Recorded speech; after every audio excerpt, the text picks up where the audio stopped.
queer and we got fucked. Just a little high last night. I don't think I've ever watched Jaws that high in my life. It was a new experience, but I enjoyed it all the same. Morning. All right, you got loud. Calm down, music. How's that? Can you guys still hear it there? I'm just now starting to feel like I need to hit the bong again. Just a little bit. Good morning, Glenn. Good morning, Sinimwis. Happy fucking Saturday where we recover. Good morning and cheers. I just put chapstick on.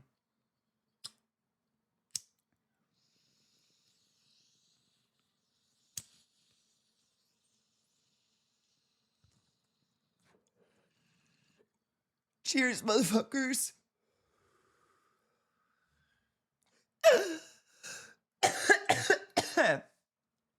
No recovery, only more drugs. Isn't that recovery? Wouldn't you argue? I might argue that the drugs themselves are a recovery. Do you know what I'm saying?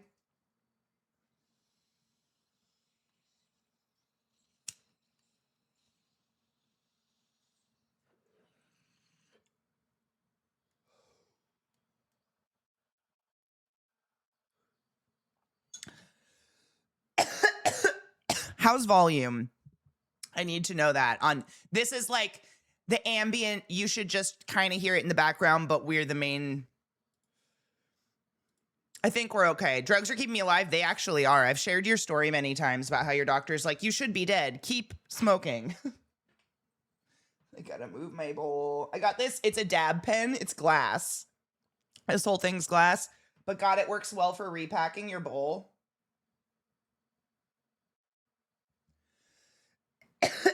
Oh, senor, you're gonna have a good morning.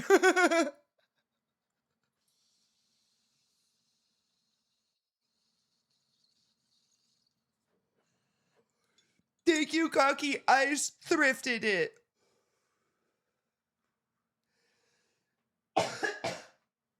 My only complaint, and I feel like this is my complaint with every shirt ever, pretty much, thank you, Cynical, in the entire world, is the length. That's my belly button. Come on. What is this? They make sure, like, give shirts length. I don't know, dude. I'm fine having my midriff exposed, but not everyone wants that. And you should be able to wear a pretty top and not have your fucking midriff out. And I feel like every goddamn top nowadays is like, do you like this? And it's like, I do, because I live in Texas and it's 100 degrees, but the vast majority of the world does not want, they want to be able to eat, you know? Do you know what I'm saying? Good morning, Vile. How are you, love? I like the texture. Dude, it's like, it almost feels like a bathing suit. It's really like insanely stretchy and so soft. It feels like you're wearing nothing. It's perfect for when it's hot out. I like it too. Thank you. I appreciate you. I love a good thrift. Thrifting is my favorite because things will actually just work. Twitch really wants me. Okay, we need to get rid of it because no, it's not just you. It's every day people are being asked by Twitch to just redeem the highest point thing in chat. That's it. Over and over and over. All of you are being pressured to do this, and I think it's the highest redeemable thing in chat. So instead, I'm just going to make it ban Viata. I'm kidding. We are going to change it, though, because honestly, it's a joke. It's a bait. It's bait. If you're here and you know, we don't fucking ban the mods. It gets you banned if you want to attack my mods. Don't be a dick. But I'm really bad at coming up with redemption stuff for your guys' points. Do you guys have ideas from other streams that you're like, Katie would do that? That's fun, because I genuinely don't know. I got nothing. I don't know what to, like, ever since the 90s has been a crop. Yes, every single top. Did I ever tell you, Mish, how I got marked down on a presentation in high school? Because, and I quote, it was written on my paper, her belly was showing this much, exactly this much. Because every fucking shirt in my life lands here. I'm 6 feet fucking tall. This was exposed and I gave it a presentation. She marked me down a full letter grade for it. I've never forgot, and I swear to God I didn't eat for a fucking week afterwards. Fucking cunt. Thank you for the streak, Vile. I appreciate you. I'm saving up 500,000 for a very important message. Oh, I'm very excited. The irony is I don't have a long torso. I have a short torso for my body, but long for anybody else. So every single top hits exactly here. And it's just this sliver of belly is always out for me. It's my womb. Come on. What am I going to do with that? See, Nimbus, I ain't complaining. I'm bitching about societal standards. Societal standards being, this is literally, if it's here, it's fine. If it's here, I'm marked down the letter grade. Fuck you. That's crazy. I know people that spend 500,000 points on nothing and it's used a lot. Okay.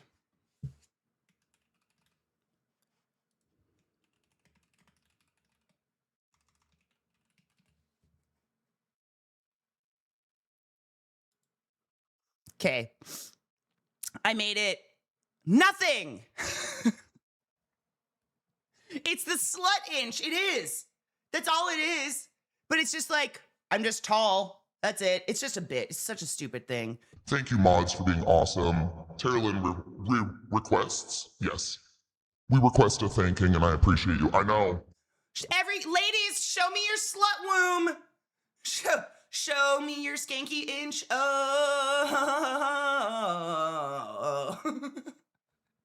Bless that inch of slut. You know what's crazy, DJ? Every man I've ever been with has told me that this is their favorite part of most women's bodies. This thing, that roll right there, the inch of slut that sits on the top of the fucking top of your jeans and just rolls over a little bit, and every woman hates it. Every guy I've ever been with, like, yas, and I'm like a cat exposing my belly. You know what I'm saying? You get 5 seconds before I bite your throat out. It's cute because it's feminine. You know, that's really what I've had to brain fuck myself out of, you know what I'm saying when I say, like, the realization that the vast majority of beauty standards I hold in my head, i.e. thin, waif, looking really small and kind of weak, is pedophilic. It's all of us brainwashing ourselves that we should never change from the small child girl that we always were. So we shave every bit of hair off of our body and we try to stay as narrow and skinny as possible to remain childlike, because growing up into a woman is the sin.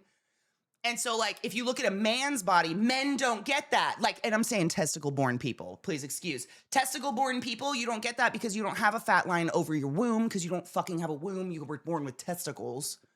So, like, inherently, if you are attracted to women, you probably like the thing only women can grow. Tits and that, right? But I've had to fuck my brain into realizing that. Because in our mind, it's just like, be Kate Moss.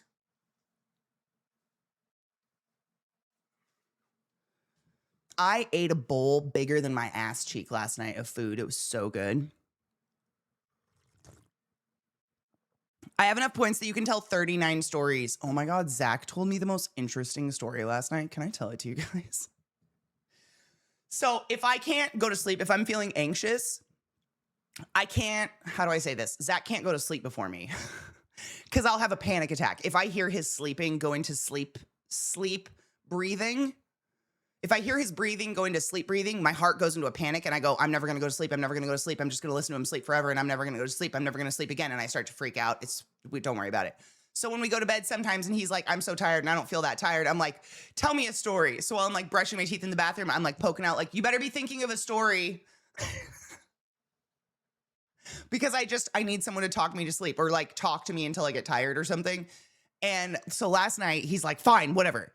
So when I was in middle school, there was this kid I was friends with named Taylor, and we were like best friends, but only for middle school.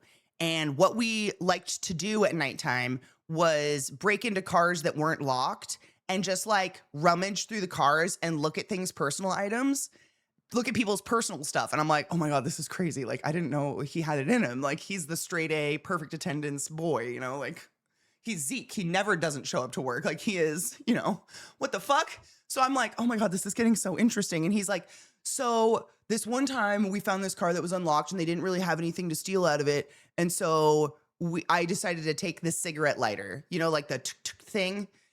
I know.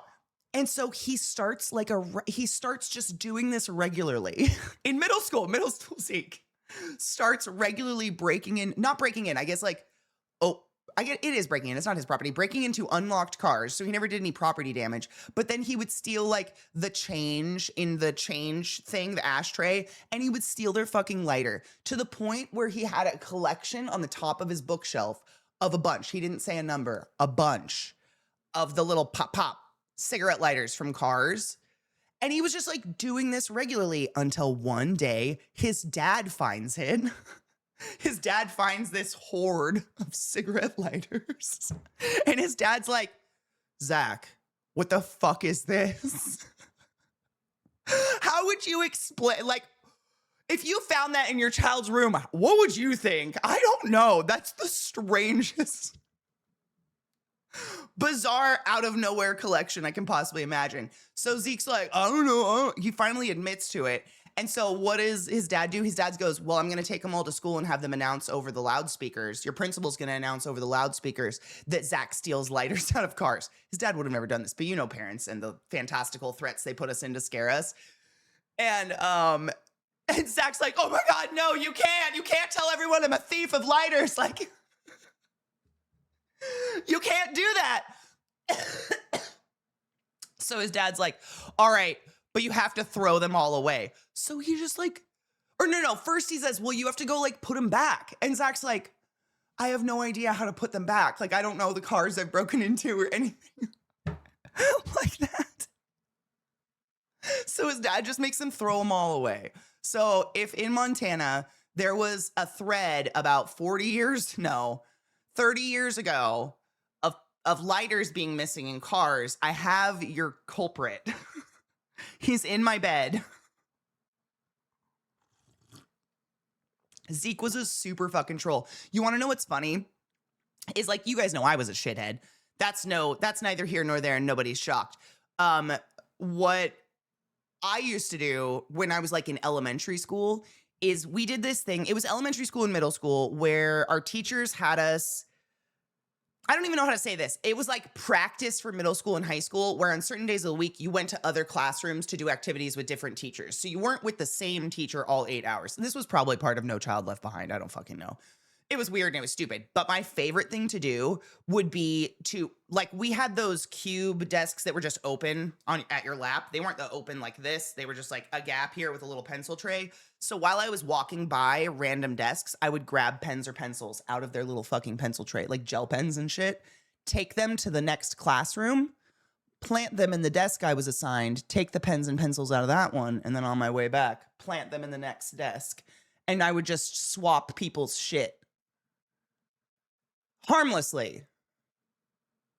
In my mind, it probably drove people a little crazy. I probably got 1 or 2 people in trouble. I don't know. But I was just a little chaos demon. And the fun of it wasn't the swapping. I didn't get any adrenaline out of that. That was too easy. It was waiting for it to be discovered, waiting for that student to be like, these aren't my pens. And inevitably, I didn't do this on purpose. Inevitably, the student would always be the crybaby one. You know the one that's like, but my mom says I use a pen with a blue star. And if I don't have the pen with the blue star, then I can't write it. And every other kid in the class is like, you know, it was always that one. I don't know how or why.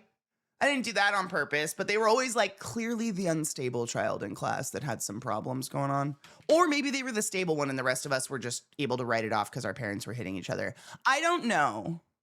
But we both had a level of chaos fuck going on. And I liked that he was, because Zach's literally like a perfect child. He was so obedient, such a nice, he's still, you know, he calls his mom every Thursday on stream. He's such a nice boy. And I am not. I would switch accents in each classrooms. Oh, I love that though. My sister used to do this, but she would not necessarily accents. She would just garble gook words. So if she heard Spanish people speaking Spanish in line somewhere, she would then start being like, hola, como estamos, hermana, at my mom. And my mom would be like, you know how to talk. And she'd be like, hush, nama, nama. Because Sarah thought that's just what some people did. She's like, some people just fucking talk gibberish. So that's what I'm going to do when I don't want mom to talk to me anymore. She's a lawyer now. She's very smart. Thank you for streaking my... I appreciate you. Mom calls. He's a good boy, and his mom loves him. It's crazy. I had intrusive thoughts, too. It's why I'm not sure if my spirit animal is a corgi or a raccoon.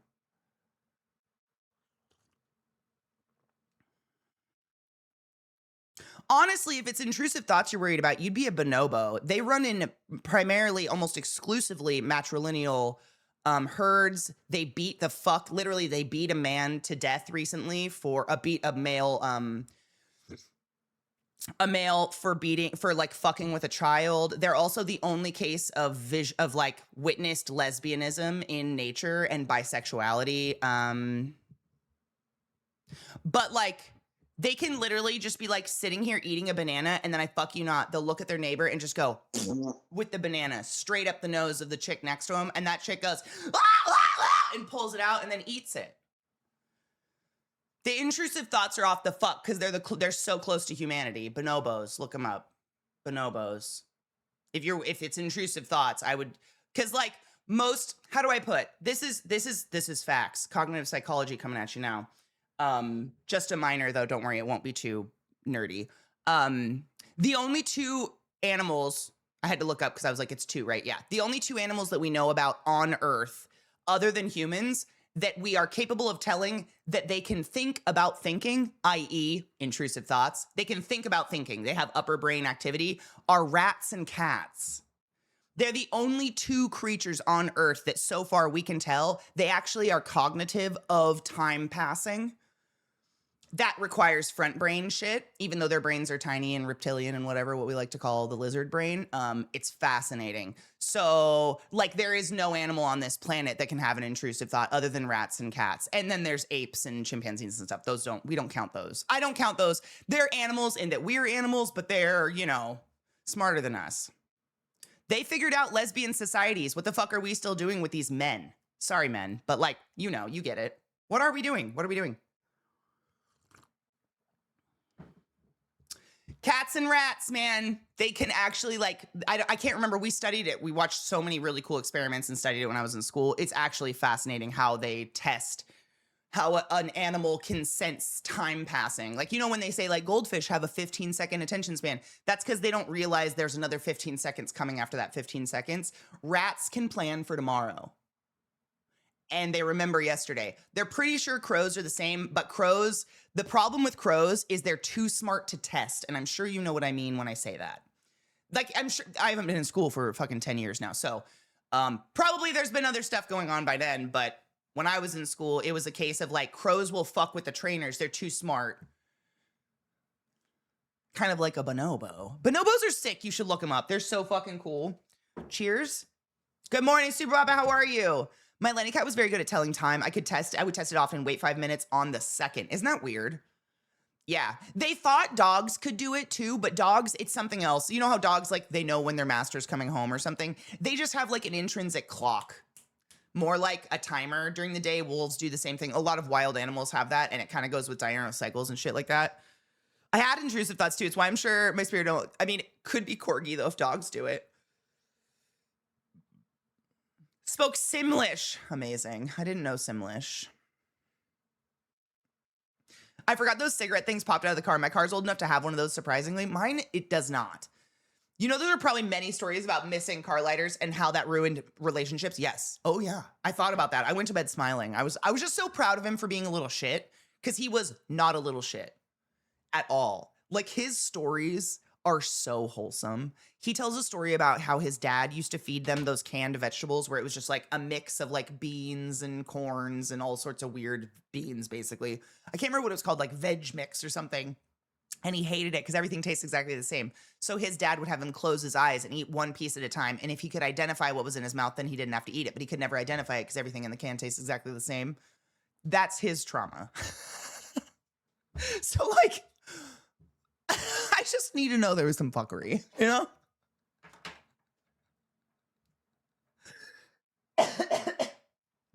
Ow. I remember seeing a video of a crow making a tool to get a treat out of beak reach. I've seen that so many times. It's actually fascinating. Crows use tools. constantly. Crows they build tools. They actually like will get a stick and then like whittle it down to be the correct. There's a couple birds that use tools like that to like get things inside logs and stuff. It's actually, I mean, it's so cool. I'm here for the crow overlords. Let's go. Slept hard? Fuck yeah. That's why cats wake people up from their morning noms. Smart little bastards. They are. I watched a lady befriend a murder of crows, and I've never wanted to do anything more in my dark Disney princess life. I'm gonna be friends with Canadian gooses too, 100%, because there's a dark place in hell for those people who don't respect and love Canadian gooses. That's all I gotta say about that.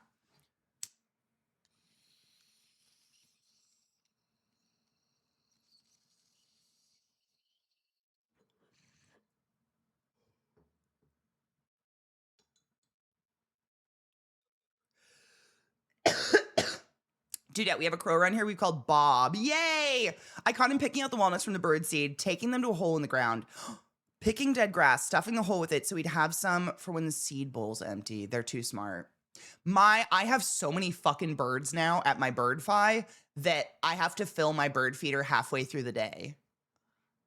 I love it. I counted the morning I went and got my hair done, I counted 17 doves on my just on the fence. I couldn't tell how many were standing on the bird feeder because they're so fat. They kind of cluster together and you can't see. And on the bird fi, it was all fucked up because they were shaking it, so I couldn't see them. There's so many. I love it. And I love watching the birds, like, they fight for who gets to take it over. So right now, it's a harem of doves. But you know, before that, I had a harem of lady finches who, like, did the silent, like, at the boys. So now I've got doves, and I love them, though. I'm so into it. I want to get, like, 20 bird feeders, and just, I'm going to be a crazy bird lady. I already know it. It's happening. And I saw a toad last night in my garden, and I loved it. And I've been seeing so many little, what are they called? Skinks everywhere. They're like these, they look like a little snake, but they're only this long. It's just their legs are so small you can't see them, but they're this long, and they're black, and they, like, through the grass super fast. They're what I hatched, the random 2 eggs. Did I tell you guys my geckos laid eggs again? I don't know what to do. I can't get her to stop self-fucking. It's too easy to hatch them. It's too easy to take care of them. I can't kill them. I don't know what to do. That's a crazy thing to say, like, guys, I can't bring myself to kill baby geckos. I know, no one could. That's insane. But that's most people on the internet's suggestion is just, oh, put them in the freezer. You know what's really sad, Mish, is what she does is in the front of the cage, there's one big hair on my arm. One big fake vine that's thick, and that's what she sleeps on. When she lays her eggs, she always lays them in the same spot in the front of the tank in the soft dirt. She hangs on that vine for 3 months, watching the spot that I have taken the eggs out of, waiting for her children to be born. And they're never born because I take them. They're born. They're just like across the room from her.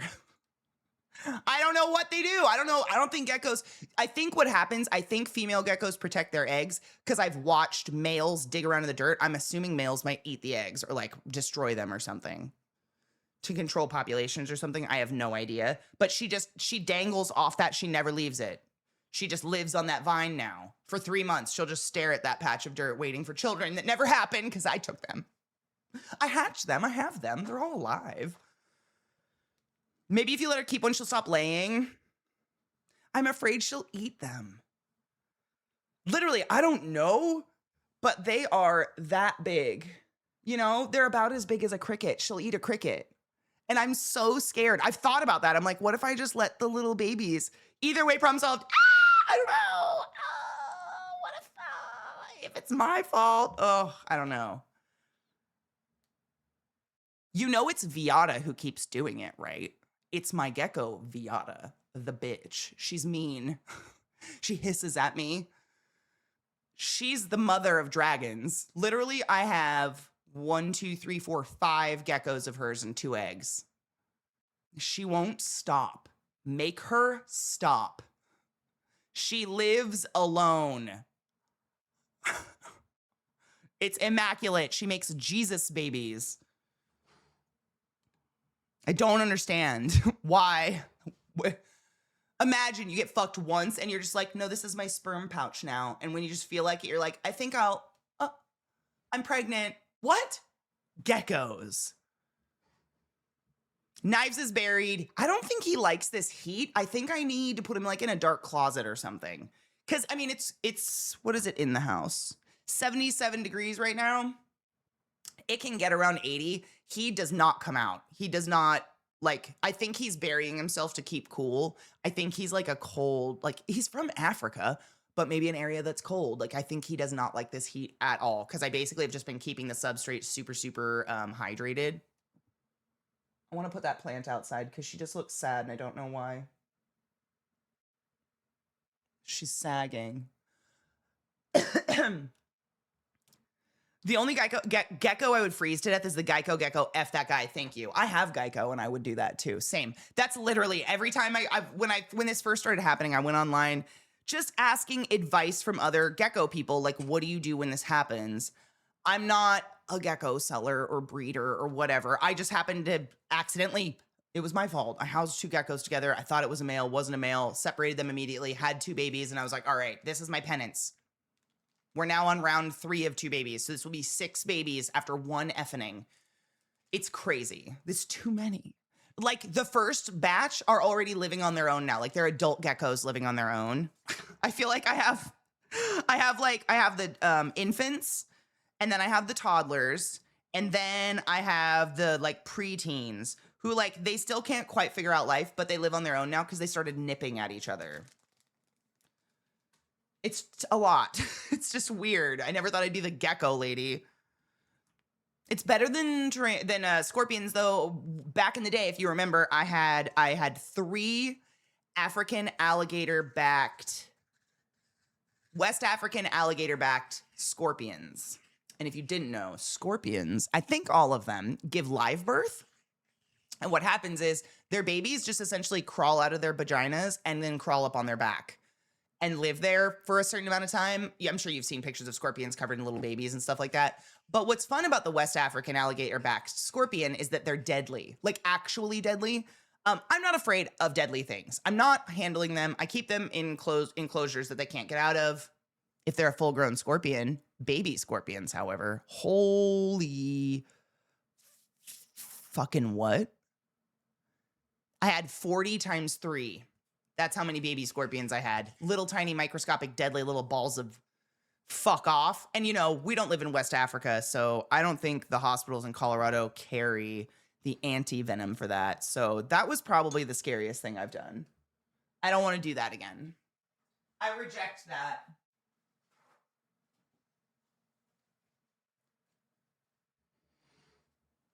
Zeke was so sad when Ozzy died. I know. I've thought many times about getting him another scorpion, but they just don't live very long. And that made Zach so fucking sad. And I'm just like, I don't know, dude. Scorpions, they kind of have lives like jumping spiders. They live like 1.5 to 3 years, maybe 5 if you've got like a big emperor scorpion. But we got Ozzy as an adult, so we had no idea how old Ozzy was. And yeah, Ozzy kicked it, and that made Zach super sad. Ozzy was our emperor scorpion, if that, big, beautiful, ebony motherfucker. God, he was cool. Fuck that. It was a very scary time to be alive. Cunt bitch. What up, Barry? Good morning, love. What about a turtle? I had a turtle growing up named Tiffany, and she got a bad fish from Petco, and she died. And it was really, really stressful for me. And then my mom let me dissect her to learn about what the insides of animals look like and learned that we all look like the same on the inside. And it was weird. People still think that's weird, but my mom's a nurse. Like, it was totally normal to us. I don't like, so I'm sure you're probably suggesting a tortoise, not to be like that actually person. Turtle lives in water. Tortoise does not. Water animals fucking stink. I don't do aquatic animals. I do desert, dry, don't touch me animals. Those are my favorite. Water animals stink. We're so bad, and you need to change shit constantly, and you need to change water and stuff like that. Like, but my mother has a tortoise, which is the ones that have like little elephant feet that live on land.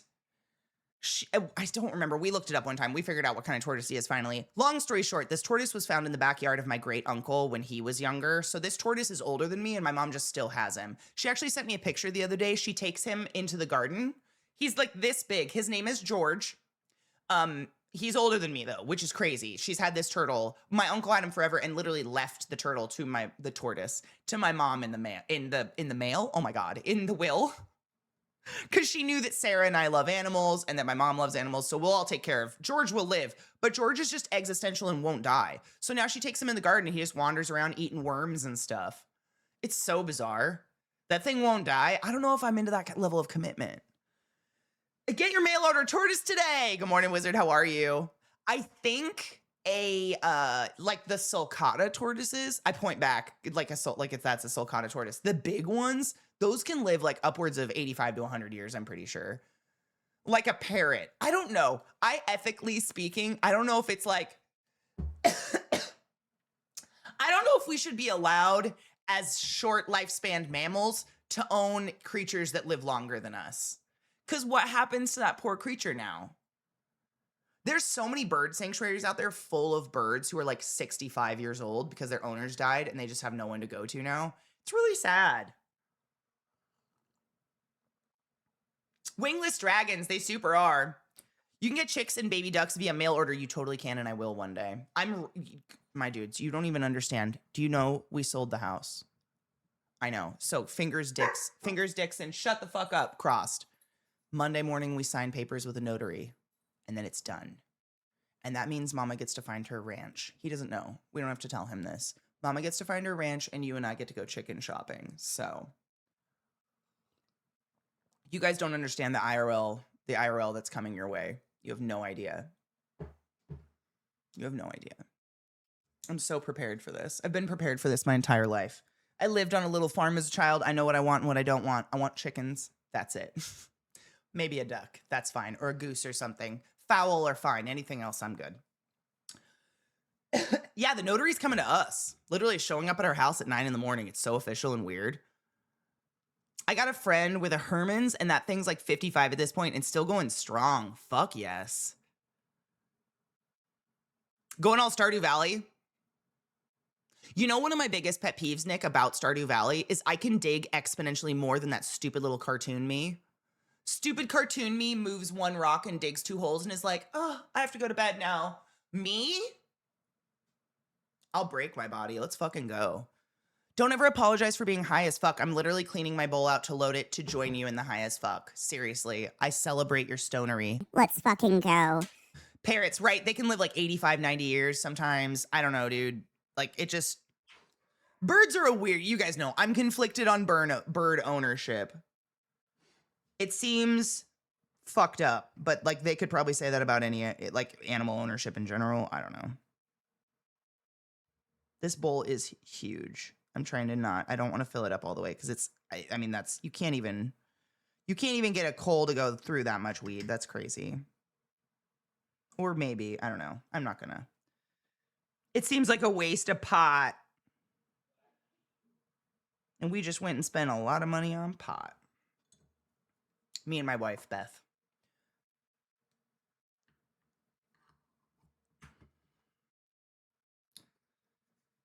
I wish there was at least a creature on Earth that could capture humans, put them in containers, and feed them pizza. You know, that's literally how I describe taking care of my tarantulas. I'm like, to tarantulas, I'm just like this giant scary god that opens the sky and throws cheeseburgers at their face every once in a while. And they're just like, okay, everyone ready? Ah! And then they run away and that's it. I don't think that's half bad. Like if there's a legit fucking, reincarnation, bring me back as a millennials cat. Do you know how many times y'all have been like, my cat's in my seat so I can't sit down? That fucking little furry devil just stops you from sitting places. Yeah, I want to be that cat. Everyone in the house is like, no, can't go near Fluffy. Her belly's over and she's scary now. So Fluffy just gets the whole couch because she went, I want to be Fluffy. That's it. That's the perfect life. Guy at the old reptile store where I used to get snake food from, he had a giant ass, beautiful macaw in blue. Oh, that's the biggest macaw in the world, those blue ones. But it was very protective, frequently tried to take people's fingers off if they went too far into the back room. I believe that. That is the biggest parrot in the world. The people who like to flex their bird ownership own those ones on YouTube and stuff, and they own 5. I saw a guy who sleeps with them at night. I don't know. People are so special and interesting. It's so special. Ew is correct. Imagine all the bird poop. Bird poop is super, super scary and bad. It turns into dust and you inhale it and then you get all sorts of diseases. Don't fuck around with bird poop. Wendy's a big scary brick monster that opens windows and drops cheeseburgers on me too. Okay, but have you had a Wendy's chicken burger? Because they're phenomenal. The big giant Great Pyrenees dogs are afraid of little baby Siamese kitten. Also at my cousin's house that has Floyd. Dude, my dogs, I got to see. I don't know if Lil saw it, but Trick definitely saw it. There was like a skink or a lizard or something in our yard, but all we saw was the snake tail. Good morning.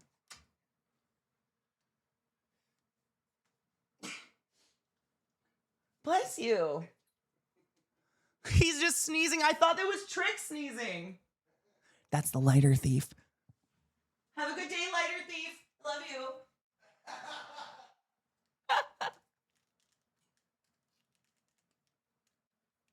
Single men barely change their bed sheets as is. You want to know how I know Zach is getting old? I got new bedding recently, and he was more excited than me to put it on the bed. I washed it first because it smelled like store. So I was like, no, I'm not putting it on the bed. And the first night he goes, aren't we sleeping on our new sheets tonight?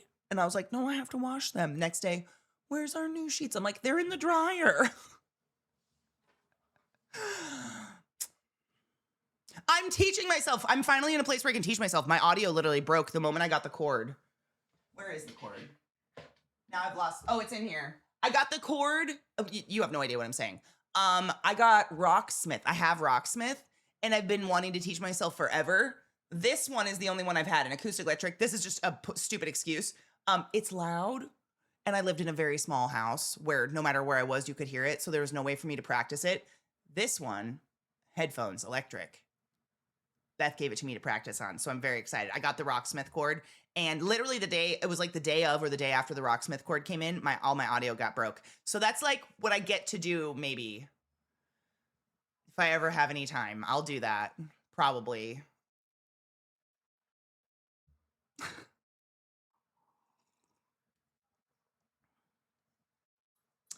You know, I change mine regularly because I fucking love being clean. Same. Sheets are gross. I don't have to go into the details, but sheets are pretty gross. You're so special and I love you, even though I know you eat people. I want that kid to be our mascot. He literally gives me hope in the world. You're so special and I love you. Yes, maybe, definitely. There's an open source Rocksmith out there that has more songs and lets you add songs. Once I know the basics of guitar, I'll dabble. I just need to learn, like my biggest thing, I don't know. I come from the land of piano where it's visual, it's there, every single note is there. Guitar, the land of I can't see what I'm doing and it's not exactly good form to stare at the neck. I don't know how y'all just know where you're putting your fingers. Like you just pick up a guitar and all of a sudden you're at the fret you want and your finger's in the right position. And I'm like, how'd you do that? Did you stroke all your fingers across the strings to find the strings you needed to put your fingies on? Do you trust? I'm not very good at trusting a process. I'm mystified by things like this with string instruments because not a string girl. I want to be a string girl, just not a string girl. See, muscle memory doesn't make sense though, because muscle memory is just the shape of your hand. Like you could alter it 1 centimeter and you're on 3 different strings and now it doesn't sound right. Like how did you know to be here and not here? Maybe that's muscle. I don't know. It baffles me. It's baffling to me. You can't see it. Like, what do you mean trust yourself? Have you met me?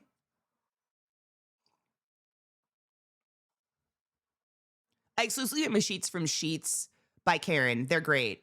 I think they ship all over the US. I exclusively get my sheets from Ross or TJ Maxx. They're great and cheap. I don't know, man. I'm going to get sperms on them and stuff. I don't care.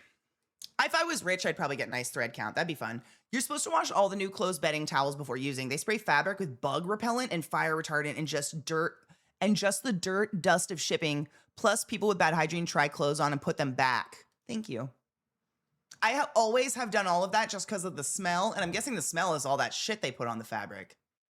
Probably to protect it from moths and stuff. Easiest way to learn is start with power chords. Yeah, learning chords and shit. It's very similar to piano. Like, I feel like I've got a leg up, but a leg down, so I'm neutral. I'm starting at 0. I've got a leg up because I can already read music. I grew up playing piano. I played it for like ever. I did opera lessons before all those things. I have to burp. So I'm very familiar. I know music. But I have a down because I know music.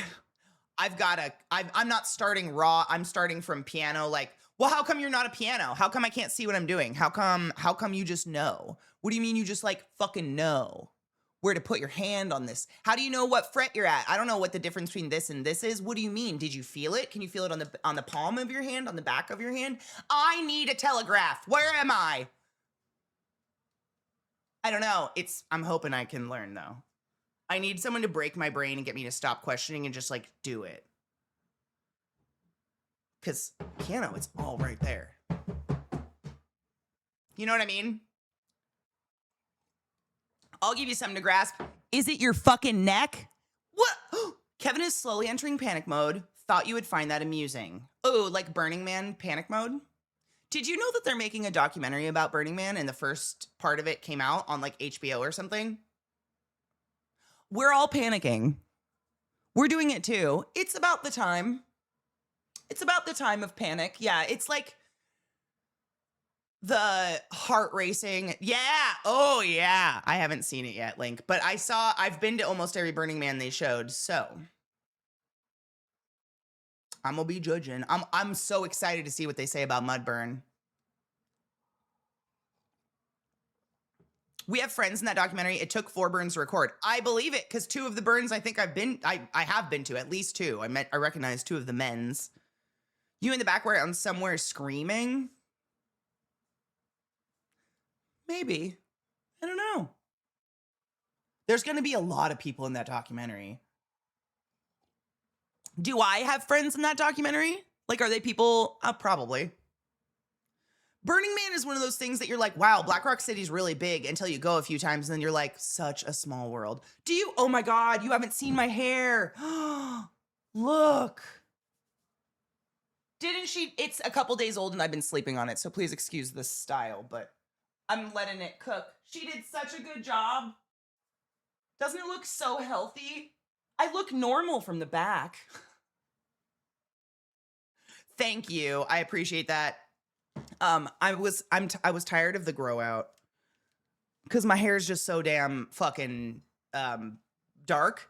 The grow out of the blue, and so I'm letting this sit for a little bit, and then I'll probably dye this blue or something. I don't know what I want to do with the blonde, but I like it. Never normal. I like to call it. I'm a sleeper cell now. I'm a sleeper from the back. I could be just your average Republican bitch who lives in Texas. Joke's on you, motherfucker. You know what I'm saying? I'm a sleeper cell now. Have you ever seen SLC Punk? He has a really good little thing at the end where he talks about why he like doesn't wear the mohawk and everything anymore, and how there's some modicum of like there's something to be said about being able to like look normie, slide in under the radar, and then fuck their lives up.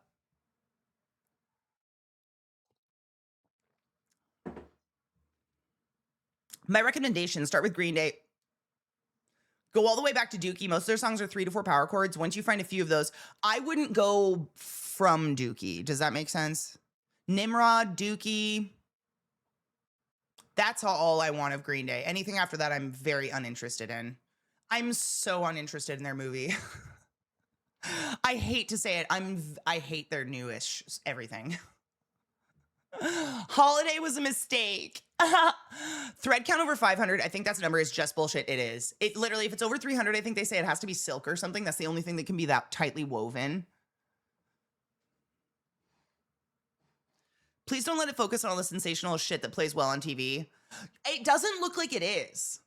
It doesn't look like it is. It looks like it's actually people from the burn who got together and make it and talk about Burning Man like at its core, what it means to us and stuff like that. But thank you, Phoenix. I appreciate you. I don't feel unhot. I feel great. She made me feel super pretty. Dude, I think she did such a good job. She didn't even cut it. She left the length because I've been trying to grow it out a little bit. It just feels thick and healthy again and not fried. I'm just trying to get rid of the fry.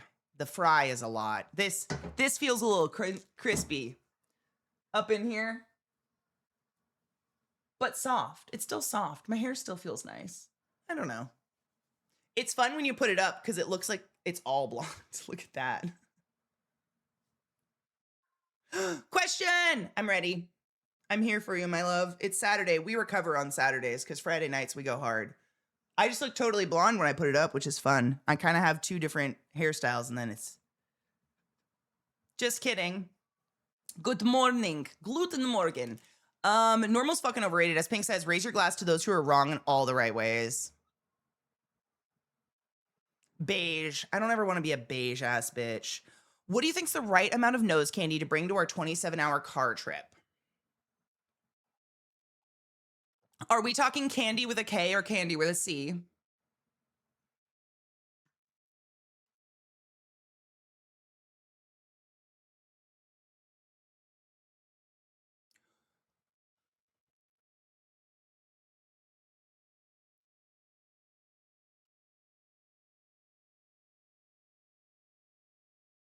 I don't know the exact measurements. I'm trying to think of how you guys normally do it. I would do like, for just the car trip, at least like 3 of the, because Zach will probably do half as much as y'all. He'd put himself in a fucking K-hole.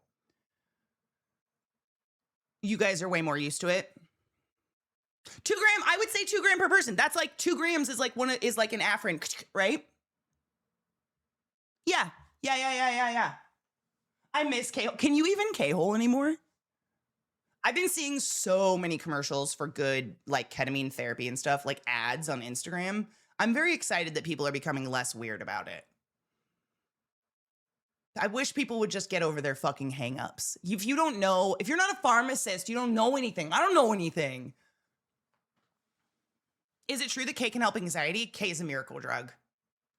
When used appropriately with like people that know what the fuck they're doing and or a therapist or something like that, they can tell you, they call it like a K-hole, a K journey, ketamine journey. There's a lot of different terms for it.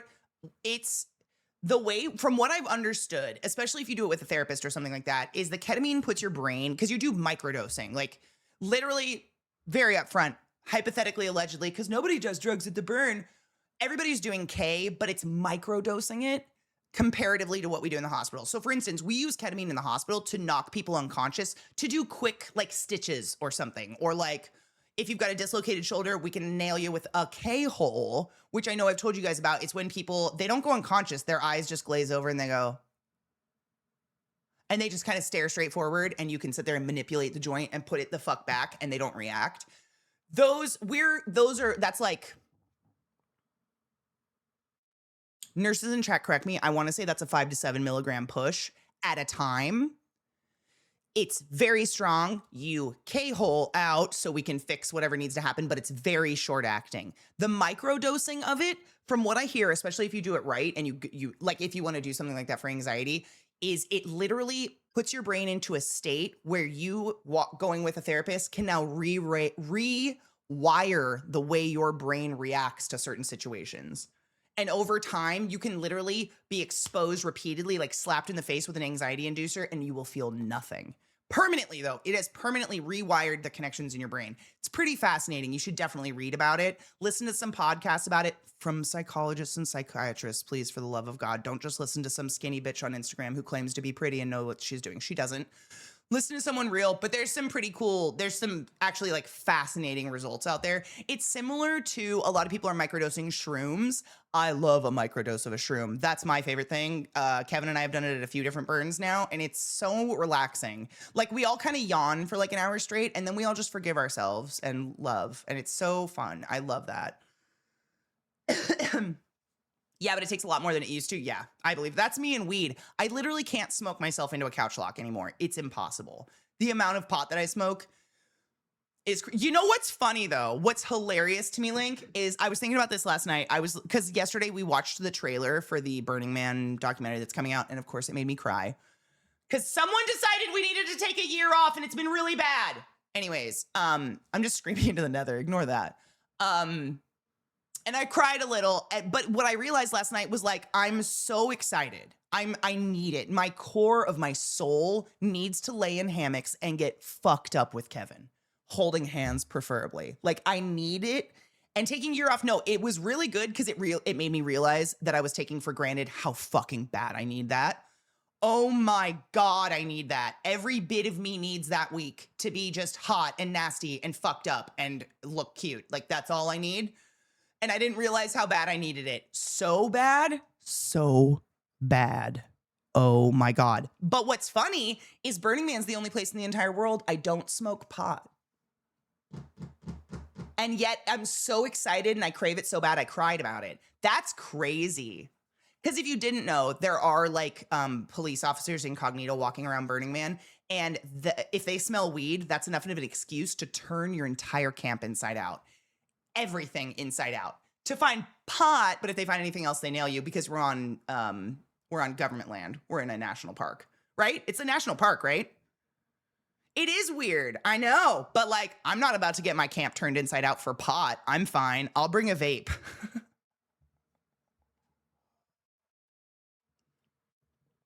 I hated my K-hole for my arm. I'm sorry that happened to you. What up, BDO? How are you, love? Good morning. I have a friend who's on it for anxiety. She says it lets her do normal things like food shopping, etc. She has trauma and hates being near people in extreme now. So like literally, I know a few people who have done this with shrooms in that they were, I don't want to say borderline.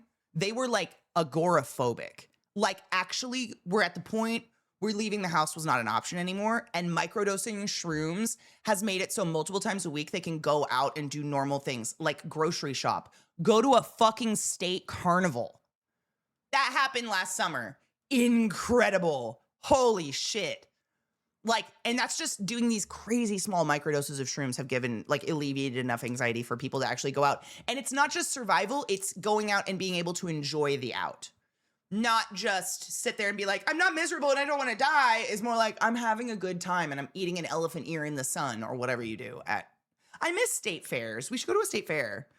I get stoned only smelling Kevin's weed vape. I do like this becoming more mainstream and people no longer calling it horse tranquilizer. Who the fuck says that? I don't approve, and I don't enjoy when people who have zero medical, chemistry, or pharmaceutical training whatsoever decide to share their stupid opinions. That's how we ended up with ivermectin and anti-vax. So, just saying. If you don't know what the fuck you're talking about, I know you guys know. If you're new to my channel and you're like, oh my God, who's this bitch who goes to Burning Man and allegedly does drugs? There's no drugs at Burning Man. None of us do drugs. But allegedly, theoretically, if we did, they all come from a pharmacist. A real one who I worked with. We do clean shit. None of us are going to do fentanyl. I don't support any recreational drugs these days if you don't know where it's coming from, because everything is tainted. Everything has fentanyl in it. Because fentanyl makes things more addicting. More addicting, and it makes the come down not just bad, painful. When you come off of fentanyl, you vomit profusely. So not only are people chasing being high again, they're chasing just not being sick again. Fentanyl is horrific. Like, please, for the love of God, be safe. Be safe, but have fun. The world is terrible and it's on fire and we all need to be relieved of it. But Kevin, I'm panicking too. We'll be there together. We'll be there together. We're going to have such a fun drive.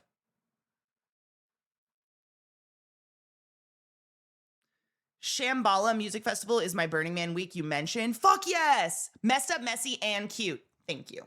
It's important. We need to be messed up, messy, and cute.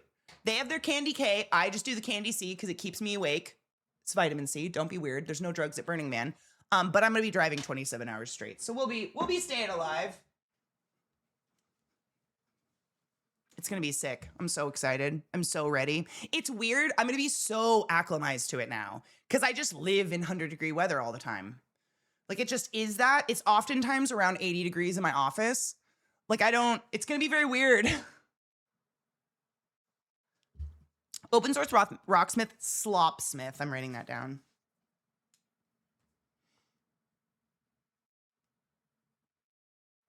Got him. People deserve to thrive, not just survive. Yes. Tech is agoraphobic with severe panic disorder. Leaving the house for anything took hours of prep. They started microdosing shrooms for a while. Literally, Tech is one of the people I was talking about. I know multiples, but Tech is absolutely one of the best success stories. They started microdosing shrooms for a while and now feels comfortable going to the store by themselves. That's huge. That's insane. The dosing allowed us to go to the little country fair for almost an hour last year. We're shooting for 2 hours. I'm so happy for you. It's little increments like that, but my God, just being able to go out is everything. Don't forget gay frogs. Clearly the earth is an oblong triangle that is flat. That is, oh my God, have you not heard the story of the Christian woman in Montana and how I mean, you guys all know the floods that happened that God caused, and Noah built the ark and whatever. Did you know how God caused them? God took his finger and he popped the giant bubble that's around the flat earth, and all that water came rushing in, and that's what caused the floods. But because it's flat, they all ran off the edge, and that's how it was able to dry out again. These people vote and drive on the roads with us. They're everywhere. Not to freak you out, but like, oh no. And these people were raised in a time when education wasn't like super questioned yet. So like, oh no, help. Sky bubble. There was a bubble around, imagine like a cracker inside a bubble. Yeah. That's one of the most interesting I've ever heard. Ever. The world is a little less on fire. 99% likely Moscow Mitch is brain dead. We can pray. We didn't have a Thursday this week, so I feel like we're a little extra spicy, but like, can we all take a moment of silence to pray that Mitch McConnell is possibly brain dead or just actually dead and embalmed and propped up by a stick? Because honestly, he would do the same amount of good for the world in that condition. Please, Satan, take him home. Fuck. Just take him back. Hallelujah. Hail Satan. Cheers.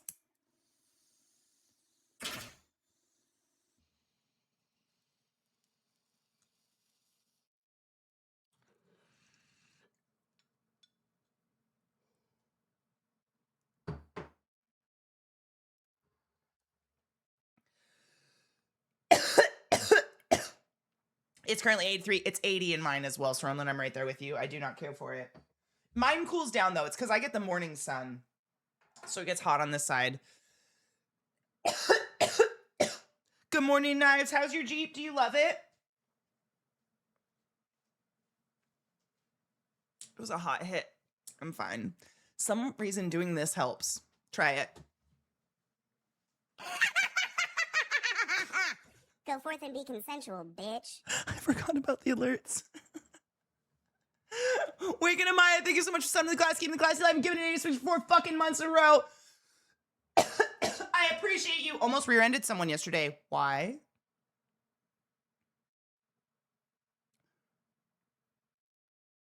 Take a moment of silence for that prick.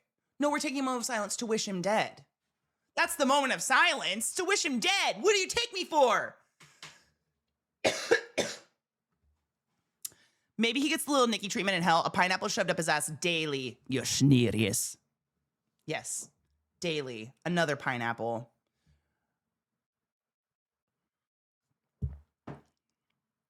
Drag the other one with you too. Drag them all. 100%. Take the house. I don't give a shit. Almost rear-ended. Because a car decided to make a full stop 2 cars ahead and then pulled over with no hazard lights. Oh, so not your fault at all. Like, that guy was trying to cause an accident. Fucking idiot. Yeah, that's happened to me twice since living in Texas so far. Granted, I'm driving so much more than I ever did in Colorado, so I don't think it's Texas. I think it's just I'm out more. So it's going to happen.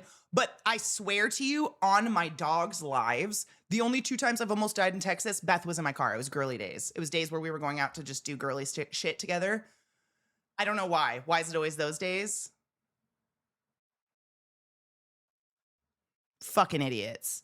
But my brakes work, so that's nice. That's very nice. And, I mean, so in most states in America, if, how do you, like, if someone stomps on the brakes and then veers off, there's something about it now being their fault. Like, when you have to stomp on your brakes, never veer off the road. Like, stomp on your brakes and stay the course. If someone's too close behind you and they hit you, it's their fault, technically. 2 car lengths, though, that's crazy.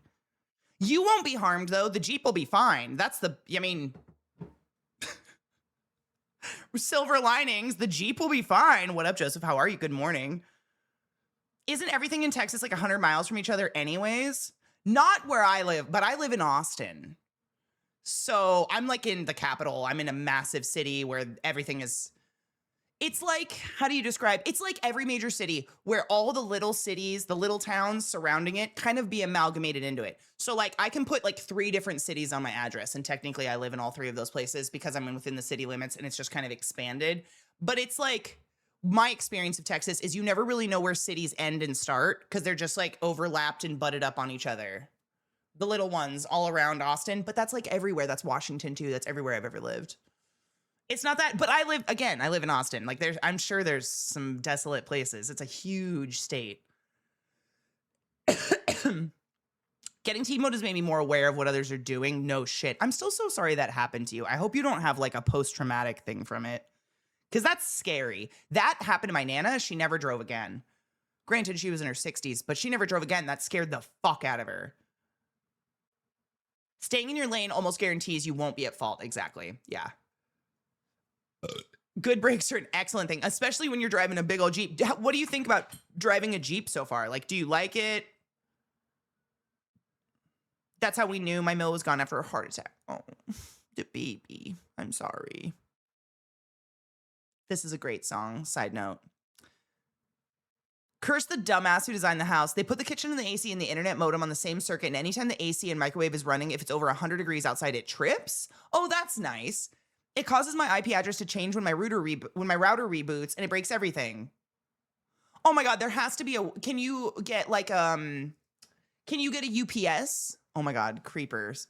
Creeper status. Can you get a UPS to keep the breaker from flipping? Even Edmonton, where I live, has absorbed 5 suburb cities. I wouldn't be shocked. I wouldn't even be able to tell I was in Edmonton if I drove through it anymore. It's just, there's so many overlapping cities. Like, I don't know where I am anymore. I don't know where I'm in until I'm in Seattle proper. I know exactly where that line is. Now I'm like, hey, this is Seattle. We're here. We're good.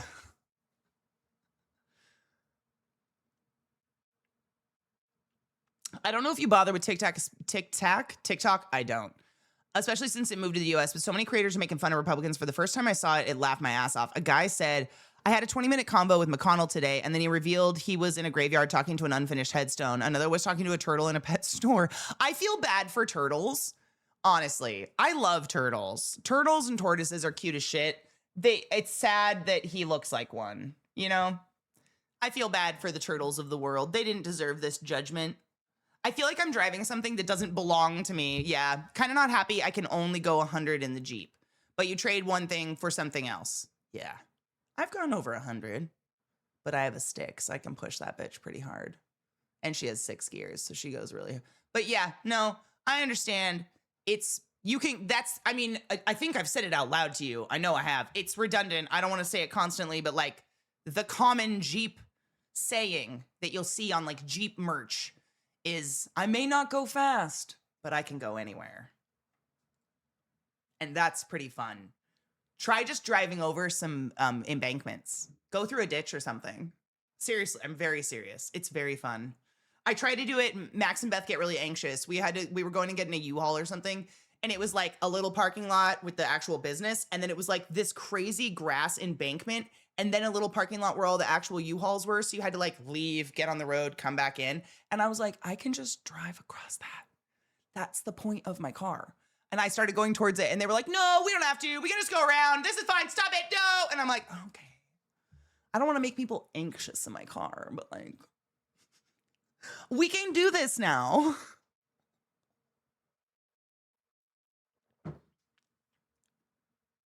What up, Mayo? Good morning, love. How are you? My fiber ONT has its own UPS, and I have a small one on too. Okay, good. Yeah. Then my rack has a UPS for network stuff and NAS and another for my PC. I have 2 UPSs for all my shit as well, because I was flipping breakers like crazy in my last house. And same, flipping a breaker meant everything turned off, all the clocks in the kitchen, everything restarted, the computer would freak out. UPSs being on individual, like I have a UPS for the router, I think. We have a UPS for each PC. He has a UPS upstairs. It helps control that situation. So I think Zach only flipped a breaker once, and it was because the AC was running really hard upstairs. It was a fucking hot day. He gets the evening sun on his side of the house, and that, I feel bad. It probably gets very toasty. IRL cunt check. Is it still there? Is she fine? I had a 20-minute discussion with Mitch McConnell, and he said unsubscribe to ClassyKatie and then took away my health care. Better subscribe. If you don't subscribe to ClassyKatie, you basically support Mitch McConnell. I'm kidding. Holy shit. Look at all those Mitch McConnell supporters.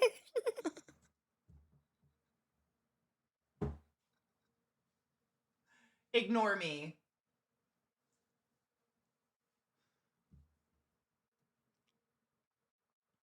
I just need a moment to scream into the void about the parasite running rampant in my state. Is that the one there, the screw worm?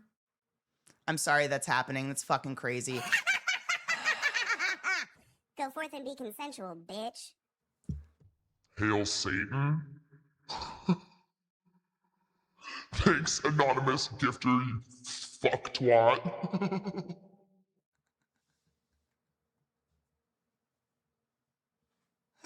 Oh my God, there's another parasite. It's explosive diarrhea. Ew, don't touch people. Ooh, I didn't know about this one. Have you had any of those weird PC crashes shut down since leaving Denver? Not one. I have had not one monitor failure, PC failure, power failure, roadcaster cause failure, or otherwise since moving to Texas. Not one. Monday morning, we sell the house.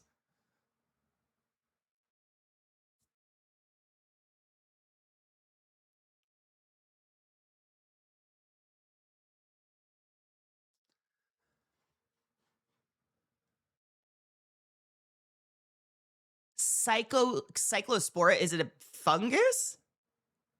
Can we get a ban though? Oh my God. Oh my God, on Mitch McConnell. Do you think he would come on Twitch? Do you think I need to worry about Mitch McConnell? Because yeah.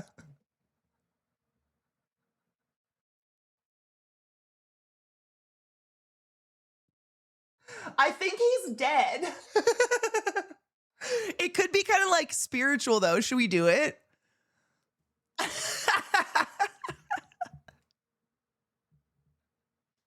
It might be like a cathartic moment.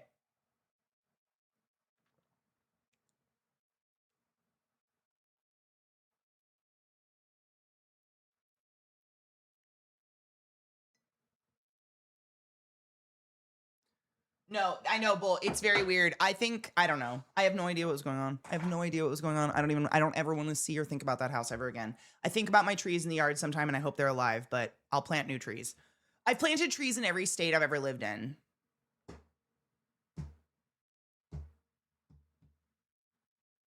Four, because I haven't planted anything in Texas yet. Lies. I planted a lot of shit at Beth's house the day when I stepped on that evil thing and I bled. I not only did I plant a bunch of shit at her house, I've taken care of it. I've watered it because I took care of their house while they were gone. And I gave like at least a shot glass of blood to the house, you know?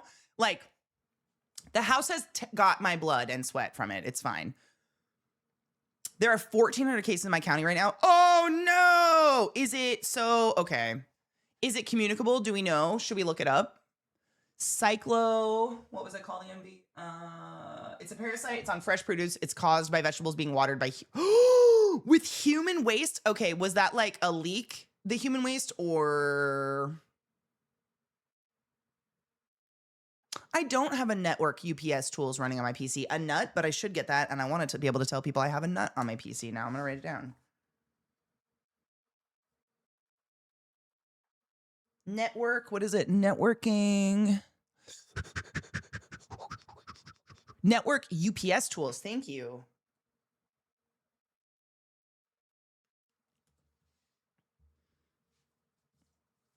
Parasites can be communicable.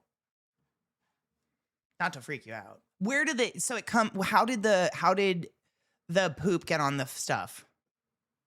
We have to avoid grapes, berries, lettuce, cilantro. Basically avoid all things that grow without a peel or encased. Maybe you should just live off Kraft mac and cheese for a few weeks. There's nothing wrong with that. I did it for like 9 years in college.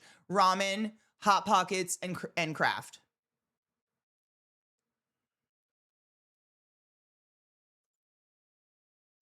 Maybe we just don't eat produce for a bit.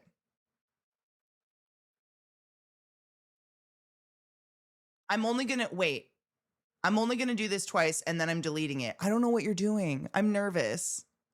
If you don't subscribe to ClassyKatie, you basically support Mitch McConnell.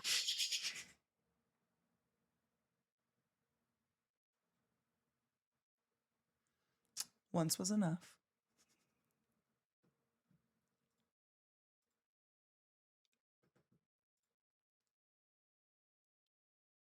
Make that like $1 million. You can keep it. Just make it $1 million. You have to give me 1 million American doll hairs to get me to say that ever again. Consensual, bitch. Sloth, thank you so much.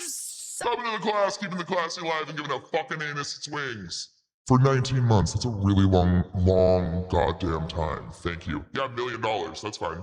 Yep. You can get that alert if you have a hot mill sitting around, and then I'm going to go donate it to a women's shelter where they still offer women's health care or something. I don't know.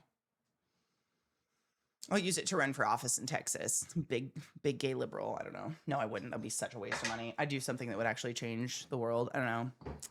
$999,999. Yeah, I missed it. Do it again. Did you actually? I wonder if this has anything to do with gutting of those pesky and annoying to rich people regulations. They're tracing it back to a certain farm, and it's suspected they started watering with gray water. I'm sorry. That's one of my massive icks, dude. No. Human waste? No, yeah. Oh no. Fucking gross. Gray water, wastewater, human wastewater, toilet water, faucet water, water coming out of your wash machine, water you washed your dishes with.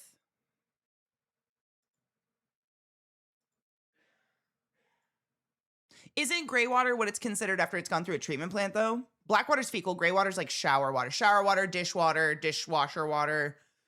Okay, black water is poop. How did it get human waste in it then? Do you guys know? I don't. I'm genuinely asking. I feel like I say that a lot. I feel like I have to say I'm genuinely asking because I sound so sarcastic. You guys probably know I'm asking for real now, right? Supposedly Taco Bell is pulling all lettuce and cilantro to help stop the spread. Everyone should. Holy shit, yeah. I don't often suggest we just stop eating produce, but like, maybe we take a break. Some places allow watering orchards with sewer water. That feels good. That feels nice. I like that.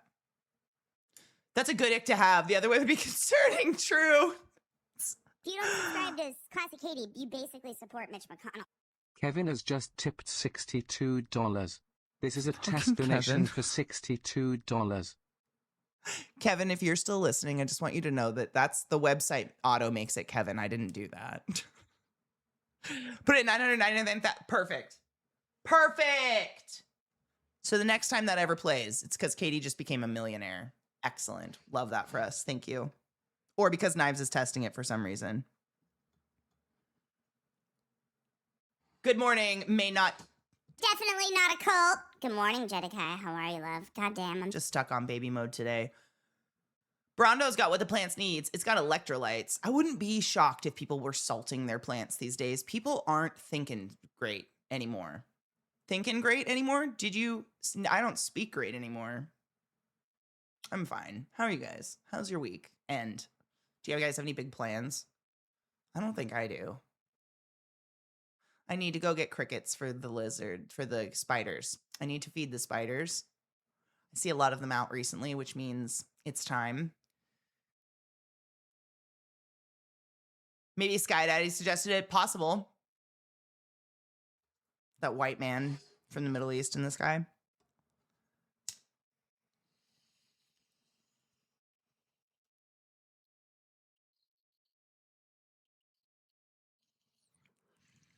That documentary, Idiocracy, you mean the one that's all about the origin of Crocs?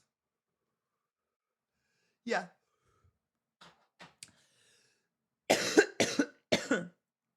Yeah.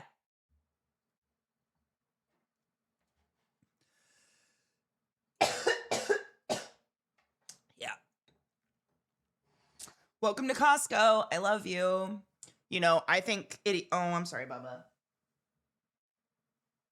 I think Idiocracy Starbucks should exist, though. I think the world would be a more pleasant place if when you needed to get your dick sucked, you just could. And you didn't, like, have to go on dates and stuff to have it happen. Personal opinion.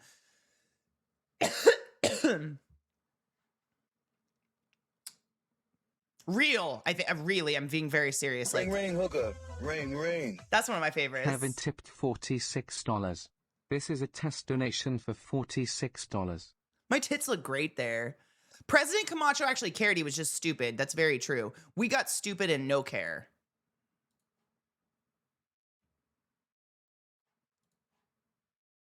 Okay, my chat wasn't loading on this monitor. I was like, not today. Rest in peace, Lafayette. Rest in peace, motherfucker.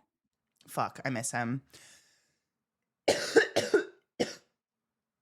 Dwayne Elizondo, Mountain Dew, Herbert Camacho. I literally watched I forgot that that's why I rewatched True Blood. I rewatch it because of him. Same V. I forgot until we watched it in movie night, and then I was like, oh my god, I forgot I literally just watched this for him. He's like consistently the best character in the whole show. Him and Pam, oh, hard, yeah. I want to be Pam, but also under her, crying. I don't know, it's confusing.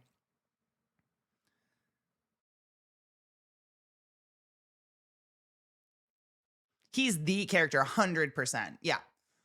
Yeah. Ring, ring, hooker. Yeah, I fucking miss him so much. Pam, though, like the scenes where she's Pam, that actress has such a wonderful mouth. How does one get blessed with the perfect lips? Signed, a thin-lipped white bitch. She just has such a, like, I would look ridiculous with lips. Yes. Delightful.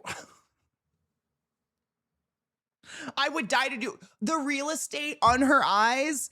She has like 10 miles of area to fuck with and blend eyeshadow. It's insane. And the perfect mouth, perfect eyebrows, insane cheeks. She just has a model face. Was she a model? I know she was in Seinfeld. She played Man Hands. Those weren't her hands, but that was the girlfriend episode. She was Man Hands. My boy is once again on my feet. I am now pinned. True Blood was stupid by the end. And I didn't make it. You know what's funny? So I didn't make it through the books far enough to even know if it lines up at that point. But I think, correct me if I'm, Sarah, if you're listening, correct me if I'm wrong. Sarah told me that the crazier it gets towards the end, the more it actually starts to align with the books. For instance, Tara in the books is a white, rich, curly-haired, blonde daughter of plantation owners. She shouldn't even be alive by that season. That's how off those books went, off the original script. But like the books apparently really focus on the fae portion. Like Sookie's half faeness way more than the show ever did. And so those later seasons where the fae get involved and it just starts getting kind of mayhem, apparently that's where it starts actually lining up with the books more than anything you and I liked that HBO did. Yeah, Lala dies. Lala dies in the first book. That's fucking crazy. The books it's V, if you're ever looking for like seriously like your borderline drunk level of reading level, smut, it's great. Like no big words. Some decent smut in the first couple books, and then it just gets complicated. Honestly, before I would suggest reading True Blood, I would say read the Anita Blake books. If you've never read Anita Blake is another one where it's like really good chunk of books, and then all of a sudden she's like, every were animal in the entire world is attracted to me, and it's nothing I did personally. It just happens, and I have to sleep with them to become their chosen pack leader, and sometimes they're 16. That's where I checked the fuck out of Anita Blake. But up until then, they were super fun. Not, childlike graphic smut, but like realistic smut. I don't know how to explain that. What's the...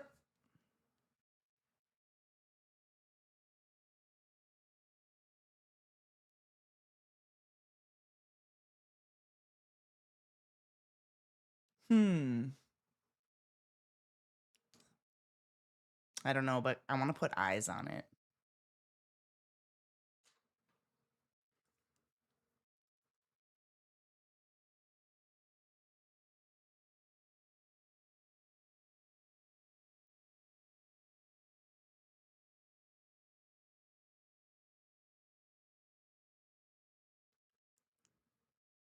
A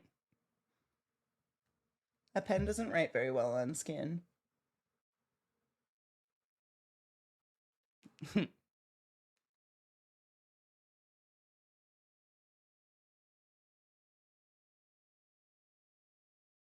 Or maybe my skin is just not writable.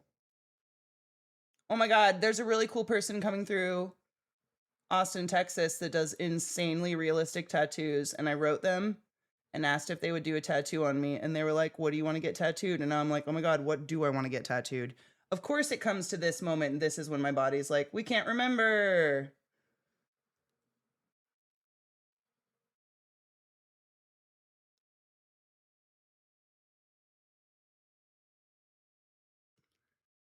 I gave him a tongue. Oh, it looks like a penis. Well, I don't know.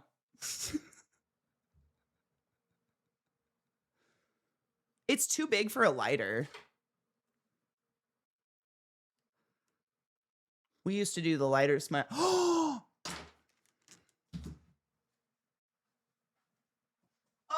bitch.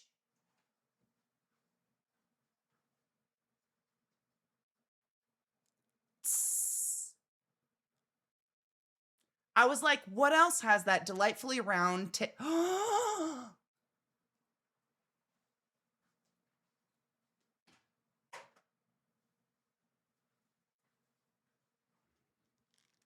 I know. I think I set my hand. I must have set my hand on it when I was doing other stuff. But now it has a smile, so whatever.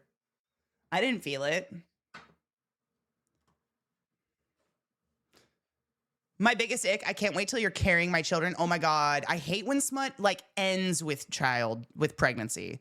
Like the happy ending is because she's pregnant. I'm just like, why is that the end? That's like the end. Excuse me. Lizzie Kaplan has the most perfect breasts I've ever seen in my entire life. Why is she so pretty?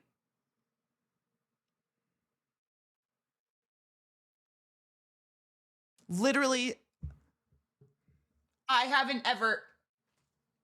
Hold on. I've never seen titties that great.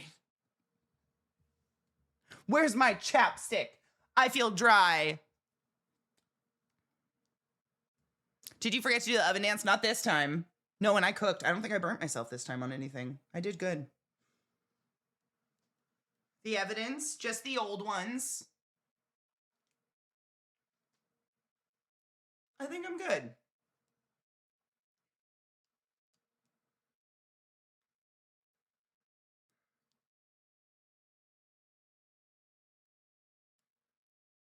Kevin got a new tattoo. I named her Peach. What is it? What is she, which one? I think I've seen it. I have ideas for tattoos literally constantly. And then of course, when someone writes me, I'm like, what did I want?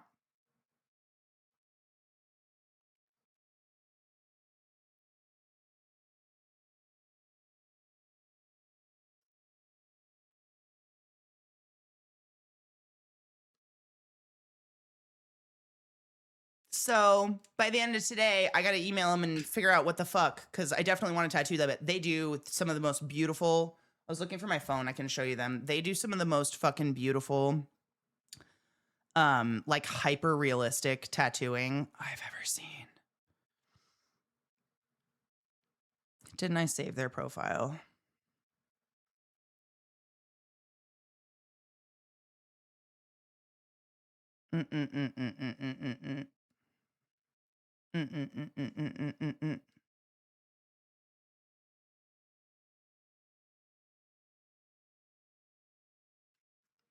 Like that kind of shit.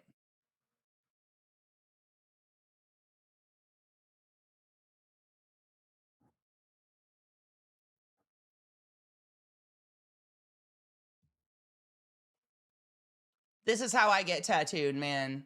This is, you market to Katie by giving me tattoo ads, and I'm like, oh shit, that's who I'm gonna get tattooed by. Their account is fucking, it's so, like, look how hyper realistic their tattoos are. That's on skin.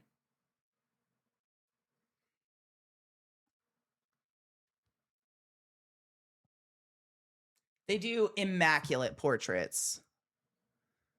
like crazy cool portraits. Look at this one, the Iron Man with the hand, the glove.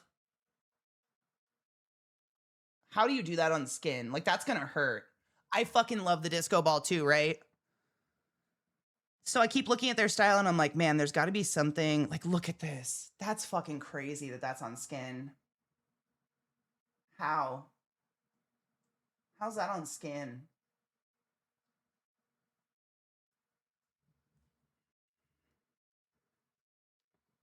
I feel like I need to pick something that's just crazy hyper realistic because that seems to be like their absolute bread and butter, and I want to take advantage of that skill because holy shit, are they talented.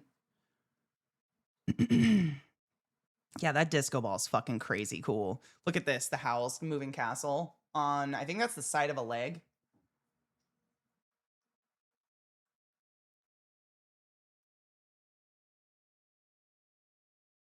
So crazy, I know.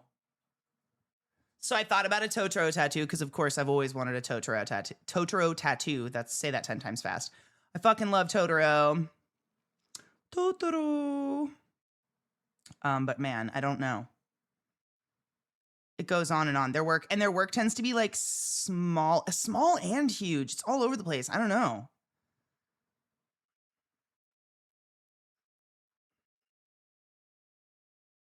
I'm definitely going to get one. That's what I'm saying. I just have to figure out like what did I want by the end of today because I need to email them ASAP to like save a spot. But that's what I just, of course, that is such, I love that tattoo where it looks like it's cut out of their leg. I know. Of course, when I get, like I have ideas for tattoos all the time until I get to this point and then I'm like, it's not a tattoo festival. They just happen to be going through, they're from Korea and they're on a US tour and they're going to 3 different cities. Hold on. They are going to Denver, Austin, and Chicago.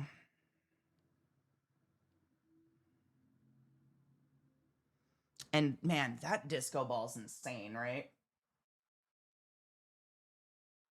Like the fine work is just off the shit. I have so many notebooks though, like over 60 I moved with. It's so bad. I'm not an organized note taker. I have a Pinterest board that I think I saved a lot of tattoo ideas on that I'll probably check out.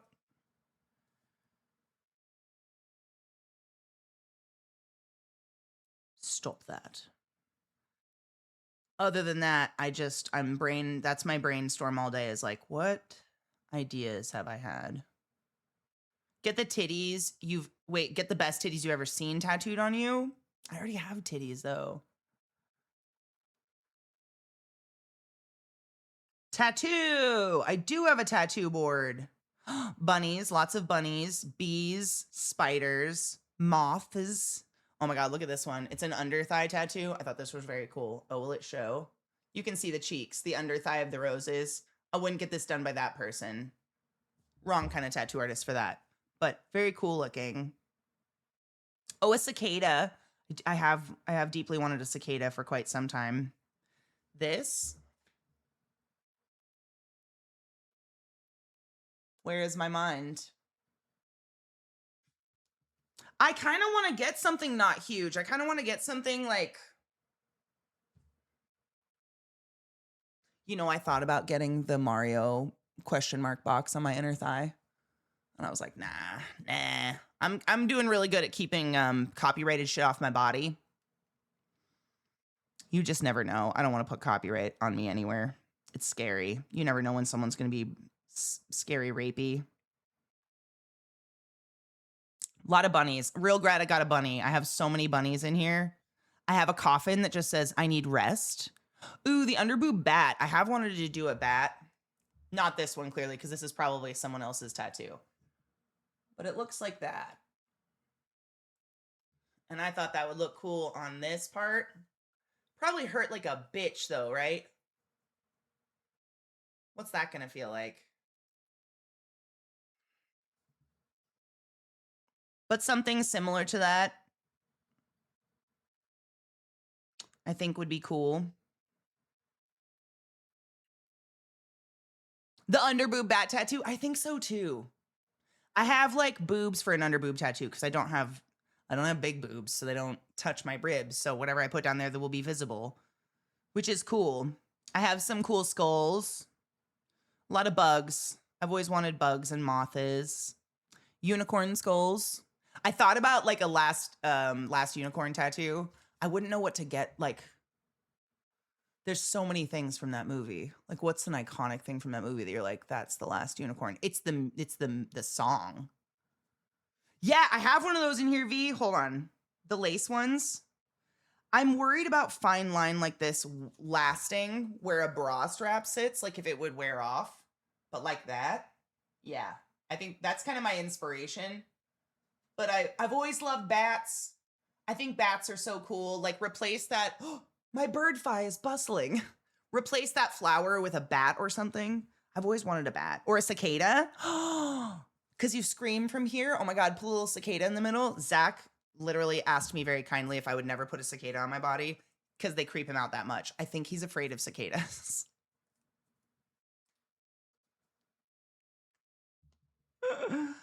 Oh, which is not funny. I don't even think they have mouths.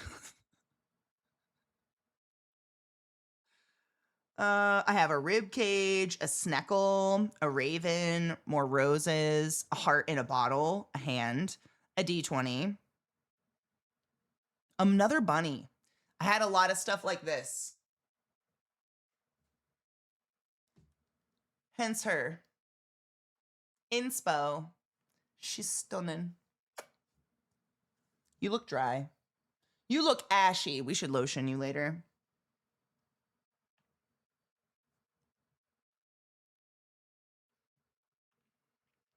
Have you ever stepped in one with your bare foot, though? A cicada? Yeah. I'm a barefoot girl. What up, raccoon? How are you? Yeah, they're completely harmless. I know. Get prints of your doggo's paws now while they're still younger. Oh, that's so dark. I have Millie's paw print in a thingy. I can't think of them dying yet. That's too much. I have a Medusa head. And then I have a lot of Ghibli stuff. Like, I have the Kodamas. I've always wanted a little Kodama.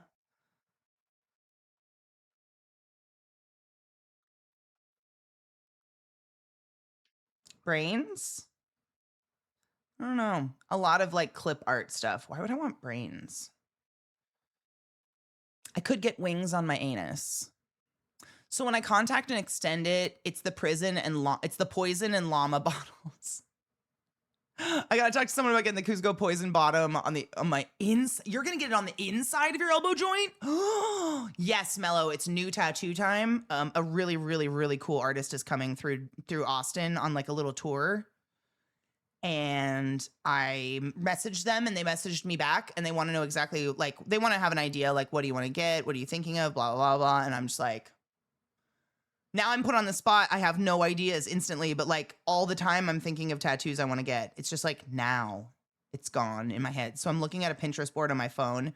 Now I'm in like, I think I'm in an era that I'm not really into anymore. It's the roses, the era. I'm looking at like my phone is roses and side tattoos. And I'm like, oh shit, that's where she came from. Cute. You can only get it around a joint, like on the side between your bicep and forearm. Ow. That's gonna suck. My dad got his sister to stomp a Texas cockroach with her bare foot. No. I accidentally stepped on a little toad the other day, but it was fine. It went between my toes. It was gross for me, but the toad was fine. When I was a kid, it was getting slugs between your toes. Lots of slugs between your toes. Look at this one. That would hurt. I'm never getting my butt cheek tattooed ever again. Been there, done that, but that looks so cool. Nice ass, but it looks very cool. More bunnies. Bunnies and roses, man. I've gotten it done. I've gotten everything I really deeply needed tattooed on my body. More Totoro. Bunny in a rose. I'm not even kidding. It's a bunny in a rose. I have a theme. God bless asses. Amen. And hail Satan. Absolutely. I'm a big fan. Compasses. Tree of life. Spiders. More skulls, and that's it. Shit.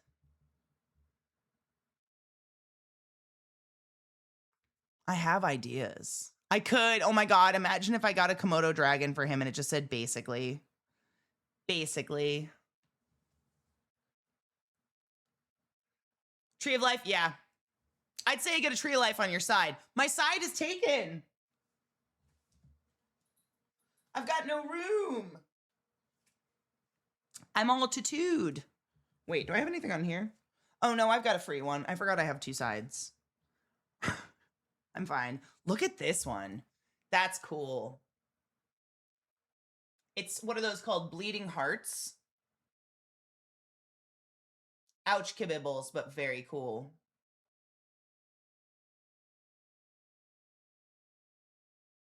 Very cool.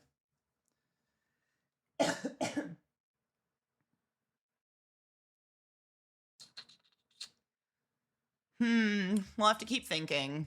I forgot I have two sides. CK 2026. Okay. I know. My aunt freaked out and started yelling. My dad started yelling, "Step on it, Lois, step on it. Don't let it get away." Did he get it? Oh, fuck. So she ran over and stomped on it and then noticed she was barefoot. I'm not like other girls. I have two sides. Oh, my brain breaks sometimes. She's super smart. I'm fine. Man, what tattoo? The under boob one is the only one I can like remember that I want. But am I in the mood to get my under tit tattooed? I mean, why not? Right? Why not get an under tit tattooed or something? What do I like? Why do I go blank when I need it? Is this ADHD? Because I want things all the time. An under boob tattoo? You know those string lights that people put around their garden outside? Get just a string light. But like uneven. So like, and like have a beer can hanging from one.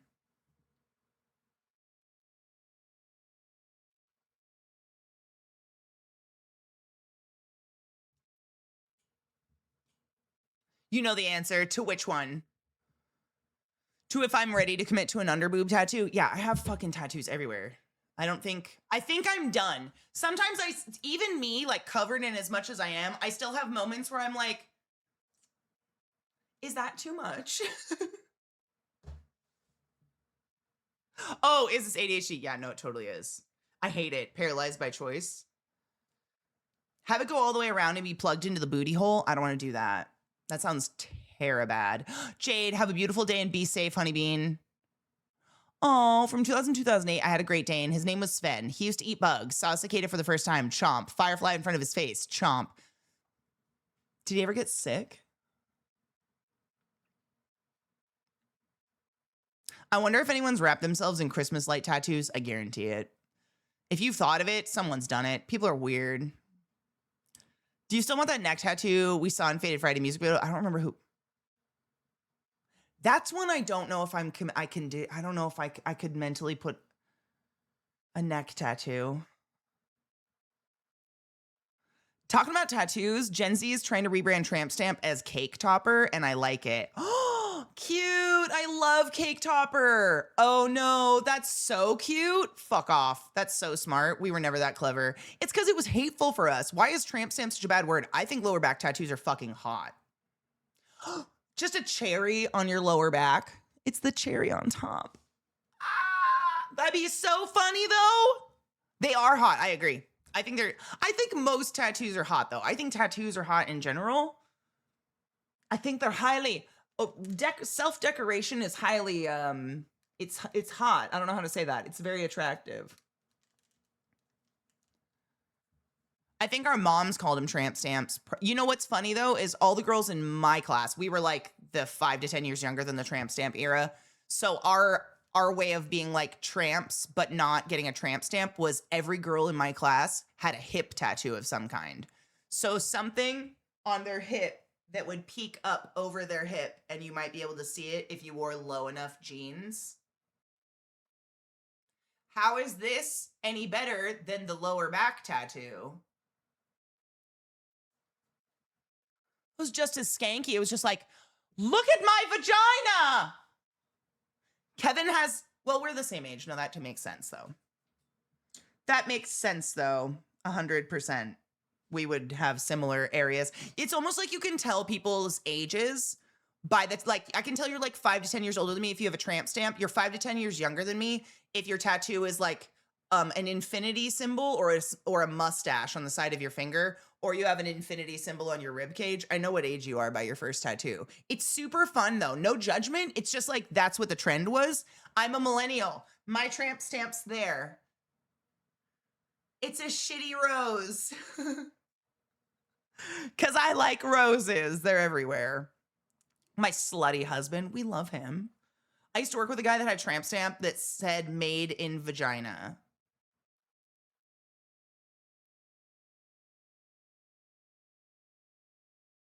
What?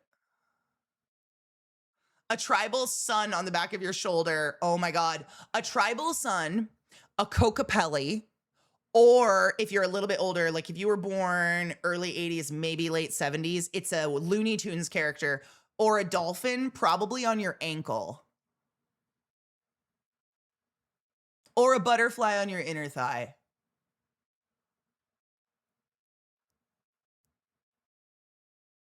I have a tribal band around my arm. Ooh, you're probably a zennial. You're like an old millennial. Are you an old millennial? I designed tribal arm tattoos for many boys in high school and they got them. They were usually 2 to 3 years older than me. Tribal armbands, or the barbed wire. 100%. Ow! Dolphin, back of the neck. Jesus Christ. It's a pretty good one. I showed Junior my puka shell necklaces. You kept them? Those are considered retro now. That's pretty cool. You have retro puka necklaces. How do you feel? Get the infinity gauntlet tattooed on your hand. I already have a hand tattoo. That's what I'm saying. Like, I've doomed myself out of the private sector. You can't have a tattoo past the sleeve length. So what am I worried about? An underboob tattoo? I don't know. Ankle dolphins everywhere. Or like the Tasmanian devil somewhere on your body. Or it's Tweety bird on your arm. I'm having my tribal sun tattoo on the back of my shoulder. Laser removed. Are you really? Oh, you just don't like it anymore? Tribal waves or barbed wire kind of tattoos were everywhere. Yes. Oh, yeah. Taz in between my shoulder blades. Feel called out 1979.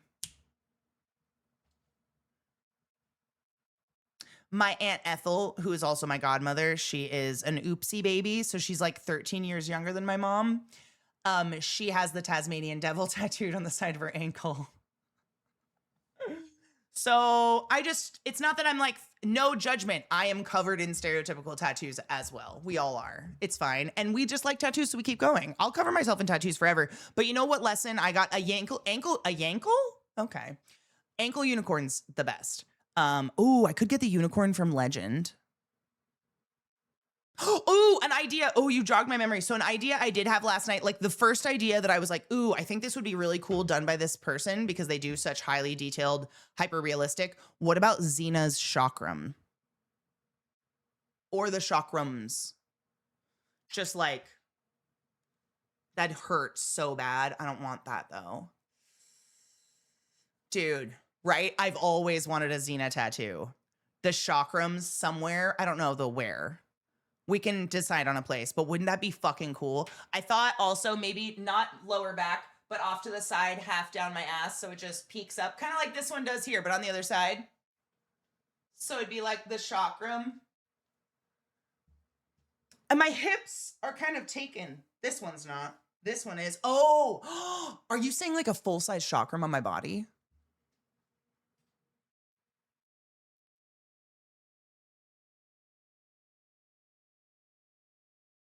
I love that idea.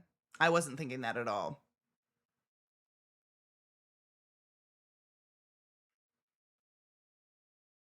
Now that I'm an actual actor, I don't want people to recognize my back from my porn years. Every single video I've ever taken of myself, for one reason or another, I would have to get this tattoo removed. I'm never getting this tattoo removed. I feel you. I feel you on that one. Burger King commercial king. I'm so fucking proud of you. You make me so proud. Instead of the bluebirds on my shoulders, I put the cat eyes instead. Instead of a tramp stamp, I put it between my shoulder blades. And instead of a tribal, I got my best gal to design it. I love that, though. I didn't watch Charmed all the way through. I got lost once once Prue and shit left, I wasn't as into it. You find my films? I love that, though.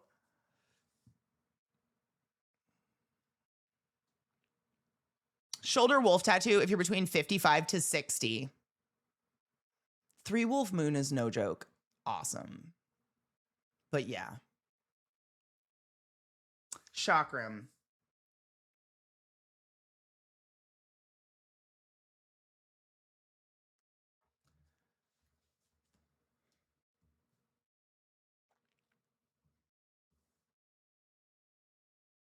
What would bluebirds on your shoulder be? Was that a trend? I feel like there was a hair on the back of my leg. Was that a trend? Bluebirds on your, was it like the song? Oh, a pomegranate. I also wanted a tattoo of like just a hyper realistic cut in half pomegranate. I thought that would be cool. I'm gonna write that down.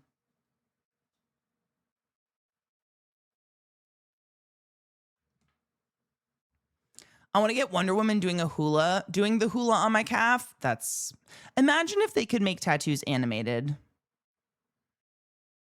I love tattoos like this. Look at this. It's so simple. Stop that. But it's on an arm. I zoomed in. It's just hyper realistic tomatoes. How long does a tattoo like this last and look good?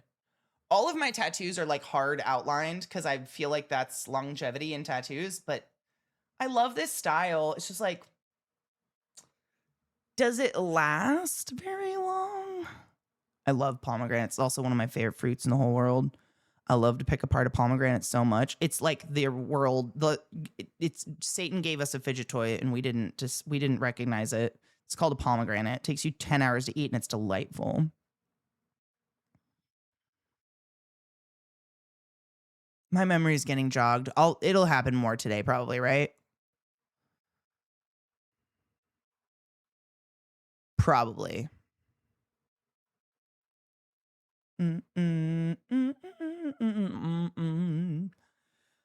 always wanted a Medusa tattoo too. I've wanted like a portrait one kind of here.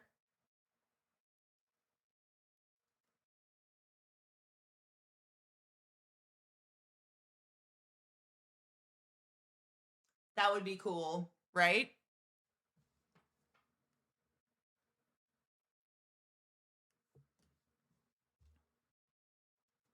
Put the pomegranate underwater, Katie, underwater, tear it apart. The seeds come loose faster and they float. I like when they don't come loose fast. That's what I'm saying.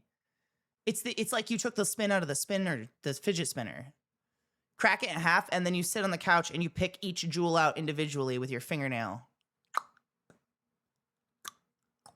I understand. Like that's probably a good for anybody that doesn't treat it like a fidget toy, but I'm here to pick at this thing for a few hours. I'm not here for a fast eat. You know what I'm saying?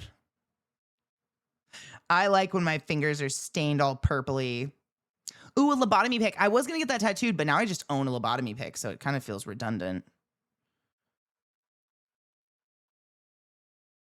Mm-hmm.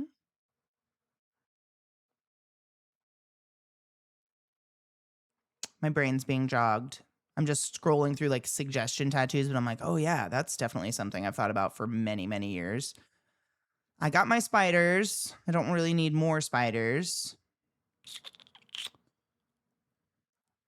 My brain's jogged. We'll come up with them. How's your guys' day going? What are you up to?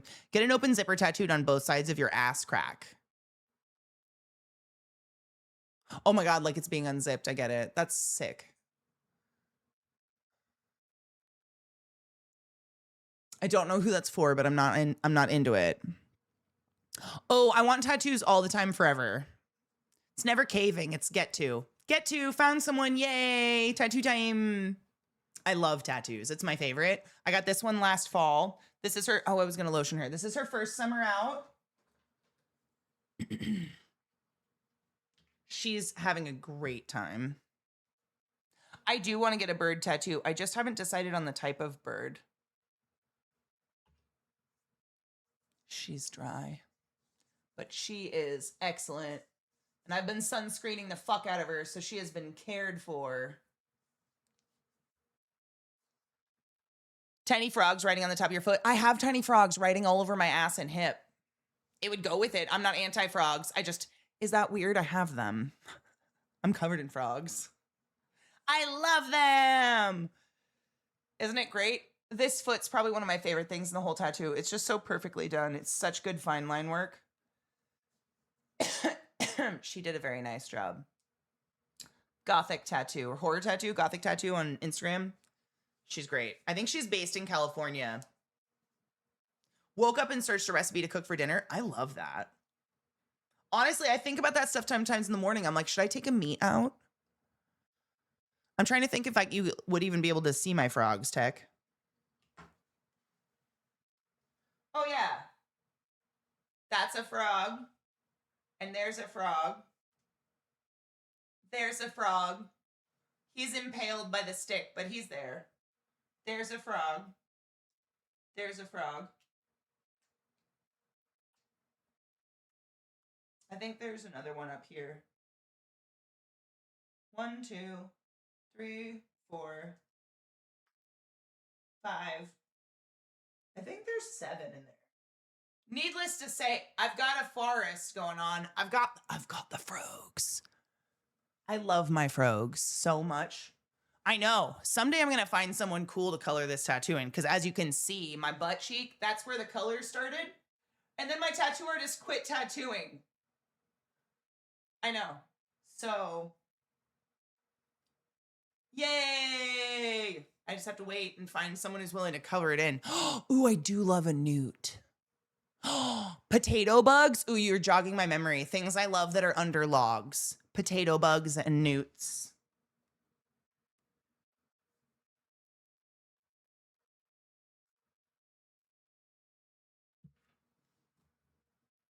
We have to walk more. Norman, give Norman love for me. You never have to walk him. You get to. I love you. I'm excited to see you. Try to de-stress by the fact that I'm just bonerifically excited.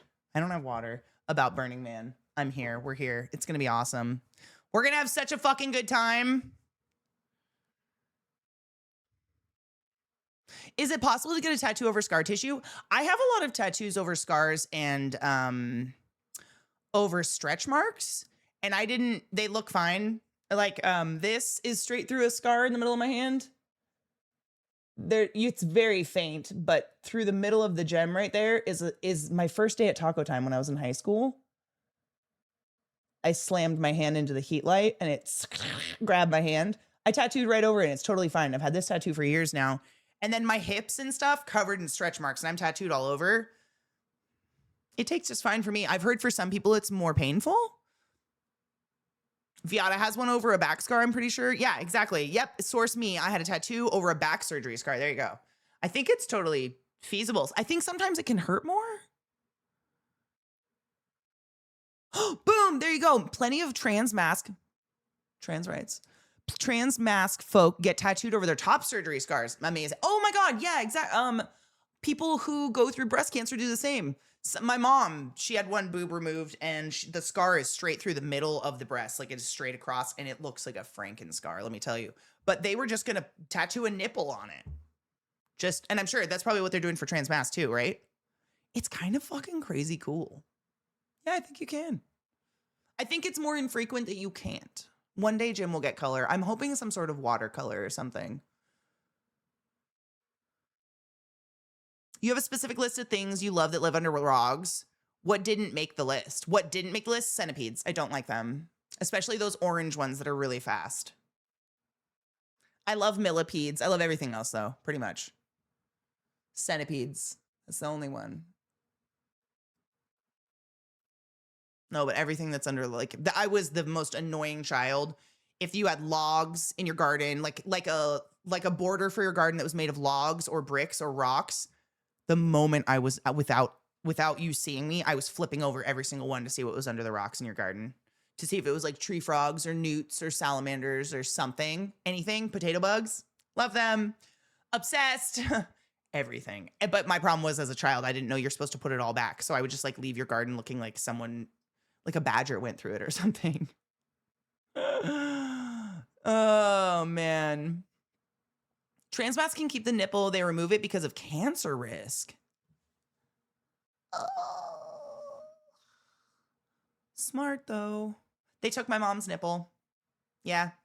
I mean, they say, so the way that my mom's was she had stage 0 technically. So they caught like precancerous tissue happening, and it starts in the duct of the mammary gland, which I think is immediately connected to the nipple, of course, right? So like if you're removing the mammary and everything, removing the nipple is like just the last, like, get rid of it. Fuck off with that. We don't want the cancers. Yeah. A pill bug holding a pill would be fucking adorable. A pill bug crawling across a pill bottle or something. Take your joy. Oh, it is. They are my joy. I love pill bugs. It's a matter of your own healing and health situation. Yeah, that's fascinating. I've watched a video of people getting new nipples. Fun to watch. It's incredible. This person I'm going to get tattooed by, hopefully, I think they could do that. They do such a good job at the crazy hyper-realistic tattooing. I think they could give people nipples back. Probably. In my opinion, humbly. A&P was a long time ago, but I think so too. I returned from pee in the park. I petted so many dogs. I met a lot of cool folks. Was it amazing? Did Alfie have a good time? They didn't say that when I chose to keep mine, but that was over 12 years ago, so I'm sure things have changed. I think it's probably personal too. It's probably just like personal journey. I've seen all sorts when I worked in a surgical center at Hopkins, and we had many different transitional surgeries coming in and out. I actually, not to brag, but kind of, I got to be a part of the very first female to male transition, building a penis out of forearm skin. It was incredible. It was such a beautiful penis. I was so proud to be there. Anyways, neither here nor there.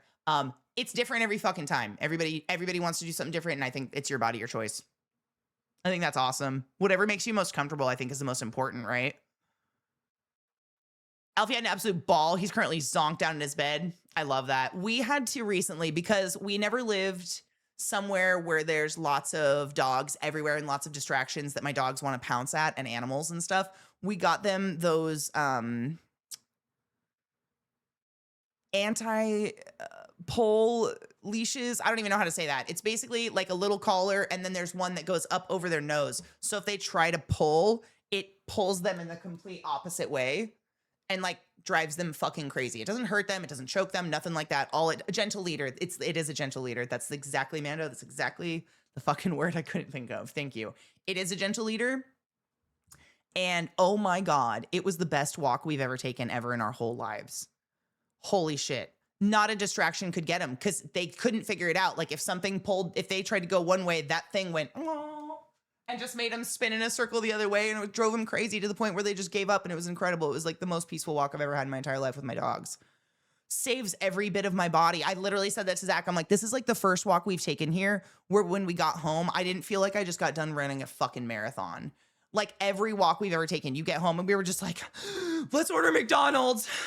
Holy fuck. Cause like a dog comes out of a strange yard or something that we are not familiar with. There's a lot of dogs not on leashes, unfortunately. Comes at our dogs. They just, my shoulder, whoopoo, goes the other direction. It's really bad. Rightfully so though. It's just a new environment. They have to get used to it. I had a cancer surgery and I have about 2 feet scar down my abdomen. It's really wide, thick scar. I've thought about getting a tattoo to cover it up. Do it. Why not? Honestly, like I feel like a tattoo on a scar, correct me if I'm wrong, scar tattooed people would be less painful because there's not as much nerve tissue and stuff there. I don't know if the ink would take as much. I'm trying to think. This one definitely, like, I don't know. You probably can't see it. There's definitely a fucking stretch mark going straight through the middle. Let me lotion it. Straight through the middle. And this is one of my older tattoos. This one I've had, man, little over maybe 10 years. Just crazy. Go forth and be consensual, bitch. Thank you for subbing to the class, keeping the class alive and giving any swings. Peach, I appreciate you. I have 2 stretch marks right through the middle of my tattoo right there. And the ink looks great. This tattoo still looks phenomenal, but I can see where the stretch marks are. It just, the skin looks different the same way as it does now. Like it's kind of shiny and smooth and weird where it is. But like the tattoo still looks dope. I don't think anyone's ever looked at my tattoo and been like, oh my God, there's a stretch mark in it. Or a scar or whatever. I think it's awesome. I think you should get it tattooed. Yeah, do it. Do it. It'll be cool. That's my little weasel back there. They got in trouble with Dad this morning because they tried to jump over the fence to the neighbor. Oh my God, Alfie. May I show chat?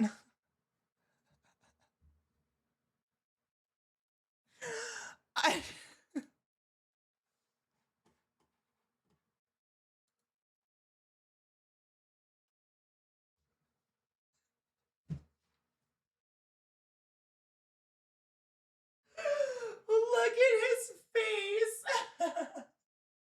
I know.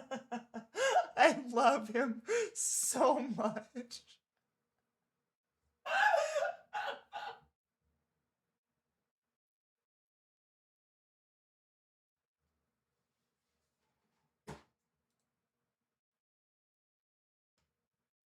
I love him so much. He's like, Dad, I was playing with my friends. Why am I here now? Picture time. Is it over? Okay, bye. That's the energy I get from this.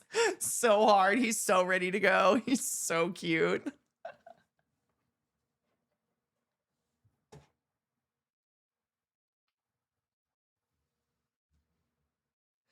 He looks so much. He just looks like Trick if I shave Trick down. His face almost like exactly the same. I love them so much. I have scars all over my body. I use a tattoo gun to microneedle the scars and help improve healing. My pain tolerance is high, but the scarred areas hurt less. Go forth and be consensual, bitch. Shiku, holy shit. That's a lot of months. Thank you so much for subbing to the class, keeping the class alive and giving any swings. I appreciate you. Go forth and be consensual.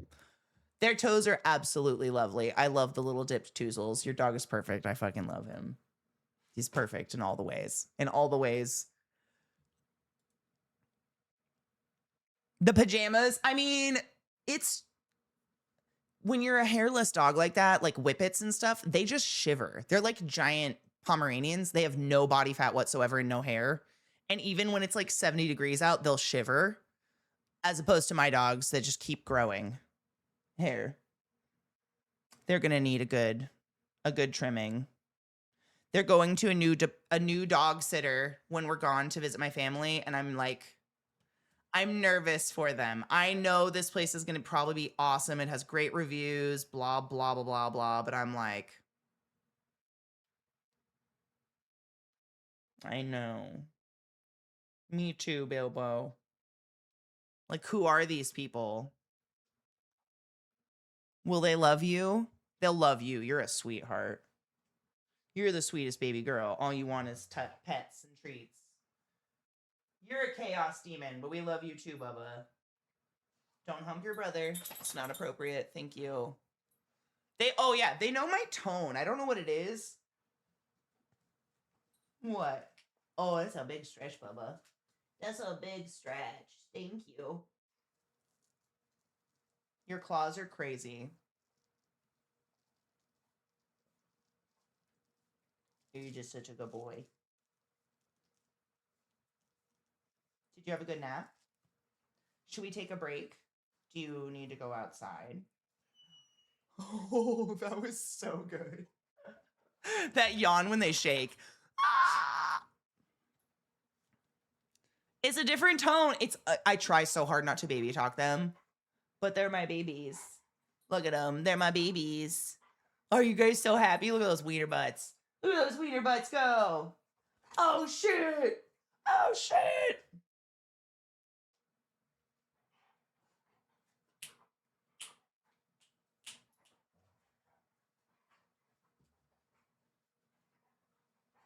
They're getting it out. We're dancing with them. That's a break. Yes, it is about break time. I love the idea of getting a full-size actual chakram on my hip. That's a great idea. I was trying to think how to incorporate that. That would be sick. That would be the sickness. That's... What the fuck? Go forth and be consensual, bitch. Go forth and be consensual, bitch. It's because they're anonymous. Go forth and be consensual, Thank bitch. you. Go forth and be consensual, You bitch. sneaky hooker. Go forth and be consensual, bitch. Aaron MK, Mr. Whiskey Richard, AZ Thal, Kathrebe, and K Cugger. Y'all butt wizards the highest order. Go forth and be consensual in all the ways because nothing in this world is sexy and pure sovereign consent. And I appreciate you. Thank you for being here to accept these wings. Bonus points if you say thank you. And thank you, anonymous person, for the gifted subs. It does, but I'm pretty sure, Knives, since the dawn of time, it does that if they're anonymously gifted. I'm pretty sure, but feel free to look into it. I'm going to take a quick break and get a beverage. It's raining? Yay! I told Chad about our weird sprinkler being just missing an entire notch of sprinkler.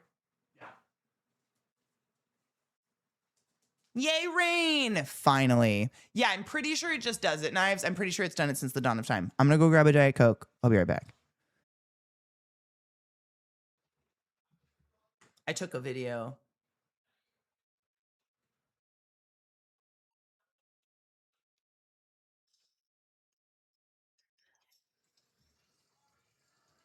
It's fat rain raining. How will we birds get the food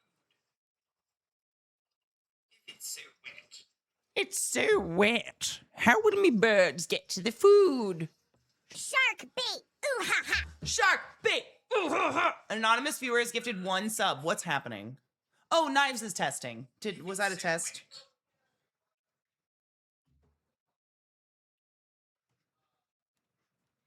Big ol' fat rain it is. It's that chubby rain that is. You can hear it. Like, I can hear it through my headphones on things. So if you guys hear crazy thunder and stuff, pray for my power. Not that we do anything major. Today's a recovery day, so I usually just like Guild Wars has been my thing. Actually, Alchemy tweeted recently. She was like, "Are there any game communities out there that want to adopt me?" And I was like, Andrew, myself, and Eliza have been playing a lot of Guild Wars, and it's super chill. And the community is pretty fire. So I'm secretly trying to get her to come play with us. Let's pray. We get that ours don't last longer than 5 minutes. This one says it's gonna last till 5 p.m. I'm gonna open my shade.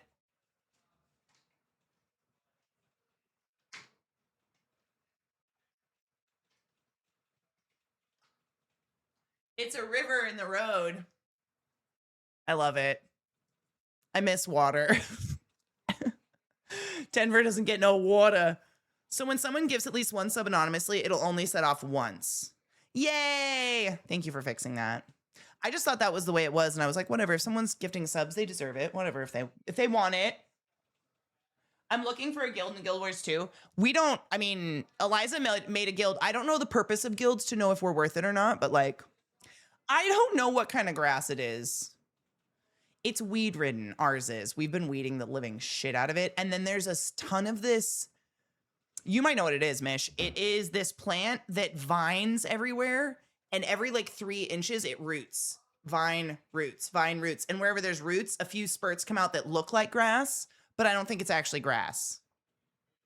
That's not grass, right? I pull that because I've been pulling it. I don't think it's grass.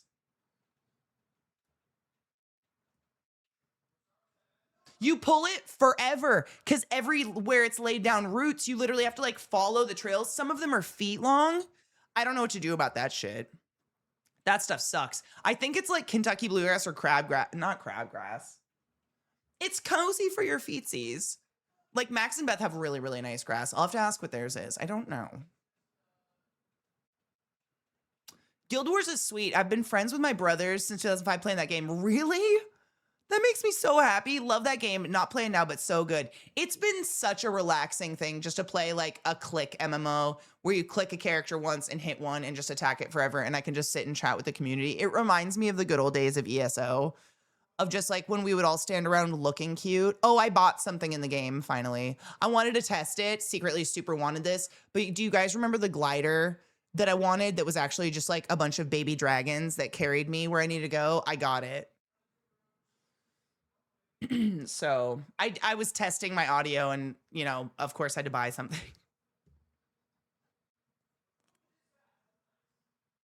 It's really cute. You can make the little dragons whatever color you want. So I made them like black and purple. When I'm home, when I own a home, I want to switch over to Clover. It's the best. That's what we were doing in Colorado. Do it.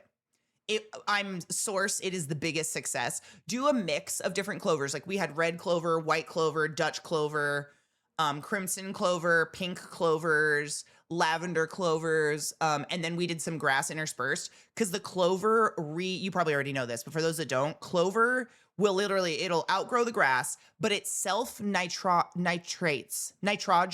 I always forget the fucking word. Basically, what most plants are taking out of the ground, clover puts back. So you're not destroying the planet by growing lots of clover. Grass is there's no point to grass other than your cattle eating it. There's no point. I saw a video of a manatee eating grass recently, and I was like, that's a good use of grass.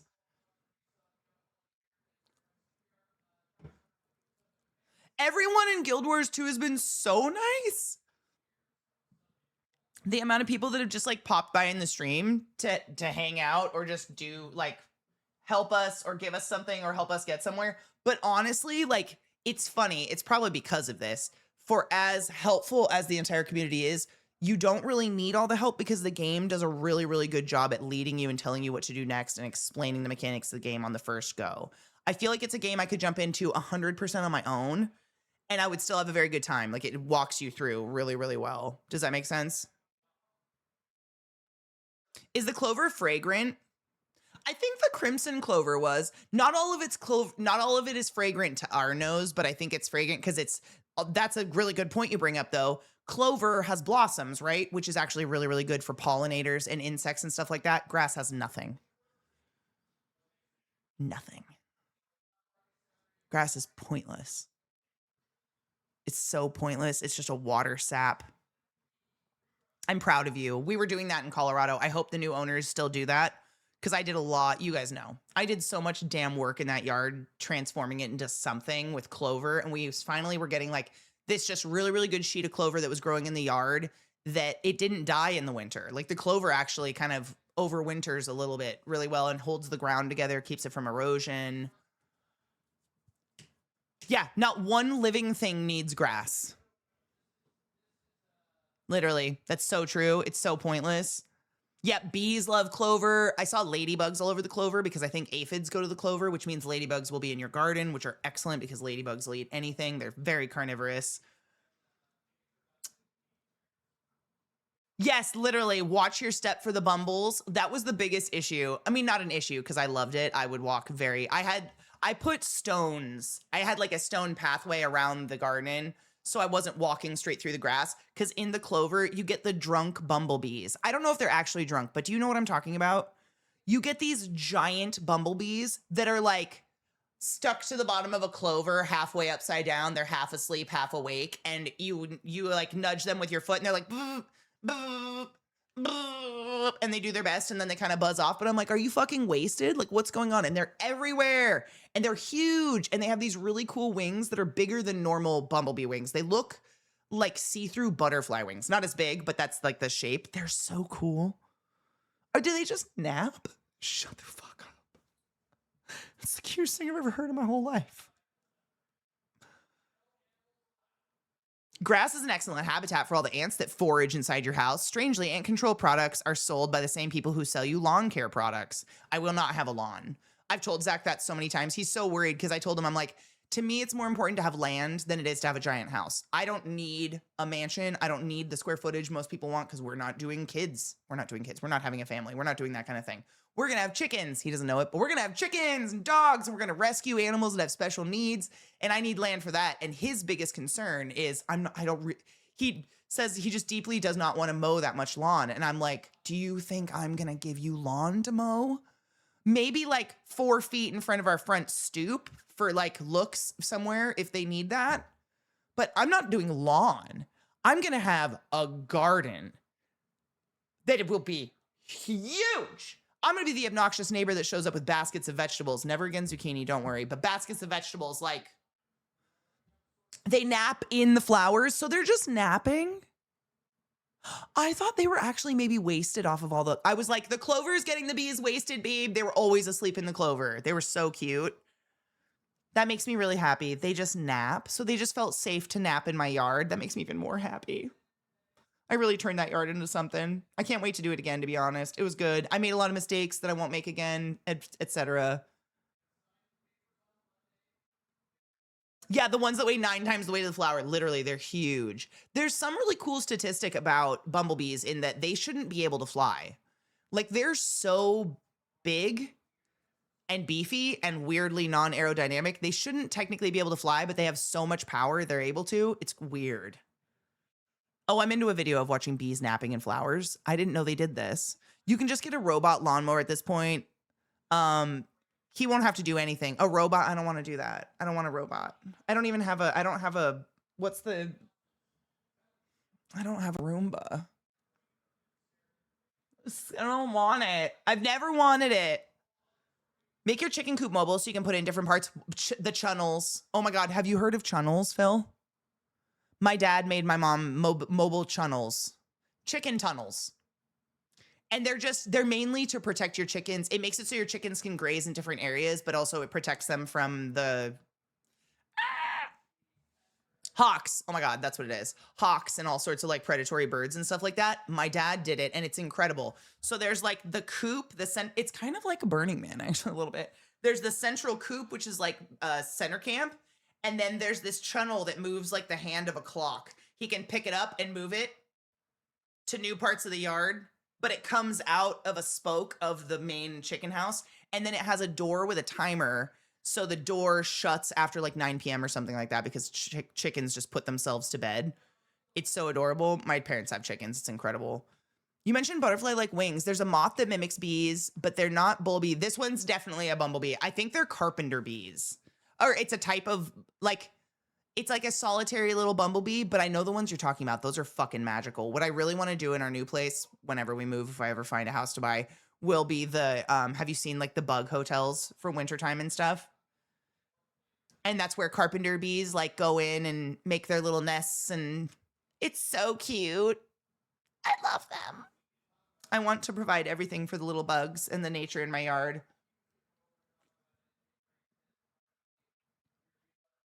We put googly eyes on Chris's dad's robot lawnmower. There's actually robot lawnmowers. That's real. They bite, they don't sting. I just don't touch nature. I let nature be. When I was a kid, we used to catch bumblebees because they didn't do anything. Like, you would just catch them and they just crawl around in your hand. And then you just let them go. Segway moved on to make lawnmowers, apparently. Segways were never going to be a thing. I mean, those are so silly, right? Segways. What a strange... I mean, the only time I've ever seen a Segway, like, used is on Segway tours in touristy cities. You see, like, really weird little Segway tours going around every once in a while where people are fucking crashing on them and stuff. My neighbors are getting the robot lawnmower. Vito barks at the weird dogs. Okay, I have to look it up. This is real. I thought you guys were making up robot lawnmower.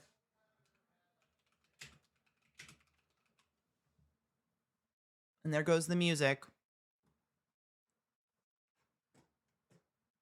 A Yarbo? Oh my God. Haven't you guys seen that fucking episode of Love, Death, and Robots? No, you don't want robots with blades. Come on, a robot with blades. You guys, it's a Roomba, but it's got blades in it. Roomba runs over your toe and you don't lose it.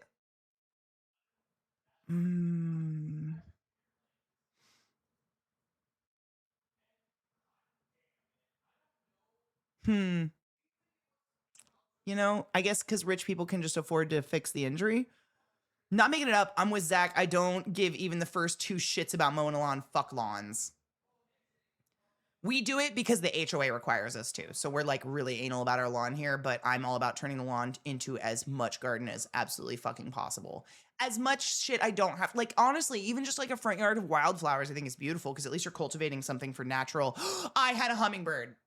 But on that note, hummingbirds and stuff will come to wildflowers as well. But I actually visually watched a hummingbird drink from my fucking feeders in the real appropriate way, not from just the top water part. So it's real. They know how to do it. They're coming. It's happening. Give it time. I'm very, very excited.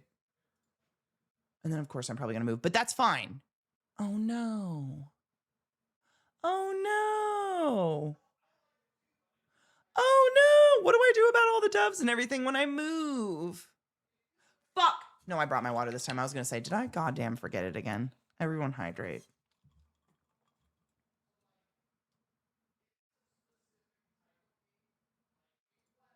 It's very quiet, I realize. I'm launching the game. I was just gonna fuck around in some Guild Wars and hang out with you guys. Chill style today. And get high, because, you know, cheers. It's just the playlist ended, so we're just sitting in it now. Ooh, what kind of story? Do you have a theme? Steve. Le poisson Steve. Poisson Steve. Il est orange. Il est des bras. Et tes jambes. Les poissons Steve.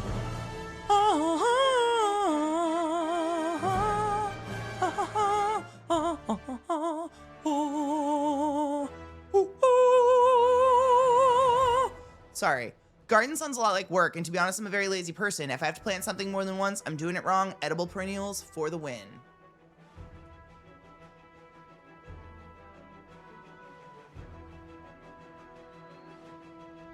I like work. I want to do shit all the time. Literally, Zach's like, can you make easy dinner tonight? I'm like, yeah, I'll do leftovers 3 hours later. Is dinner ready? I'm like, almost. What did you do? From scratch, blah, blah, blah, blah, blah, blah, blah. Why? I'm like, oh, the leftovers looked weird. If I can make it more work and it doesn't matter, I will. Oh my God. It's a pleasure. These games are so much fun. It feels good to be back in just an MMO with Eliza, bopping around and doing our thing and playing games that are like low stress but fun, and they kind of give you checklists. Checklists always feel good to check off. That's redundant, but I know you know what I mean. Checklists are always good that way.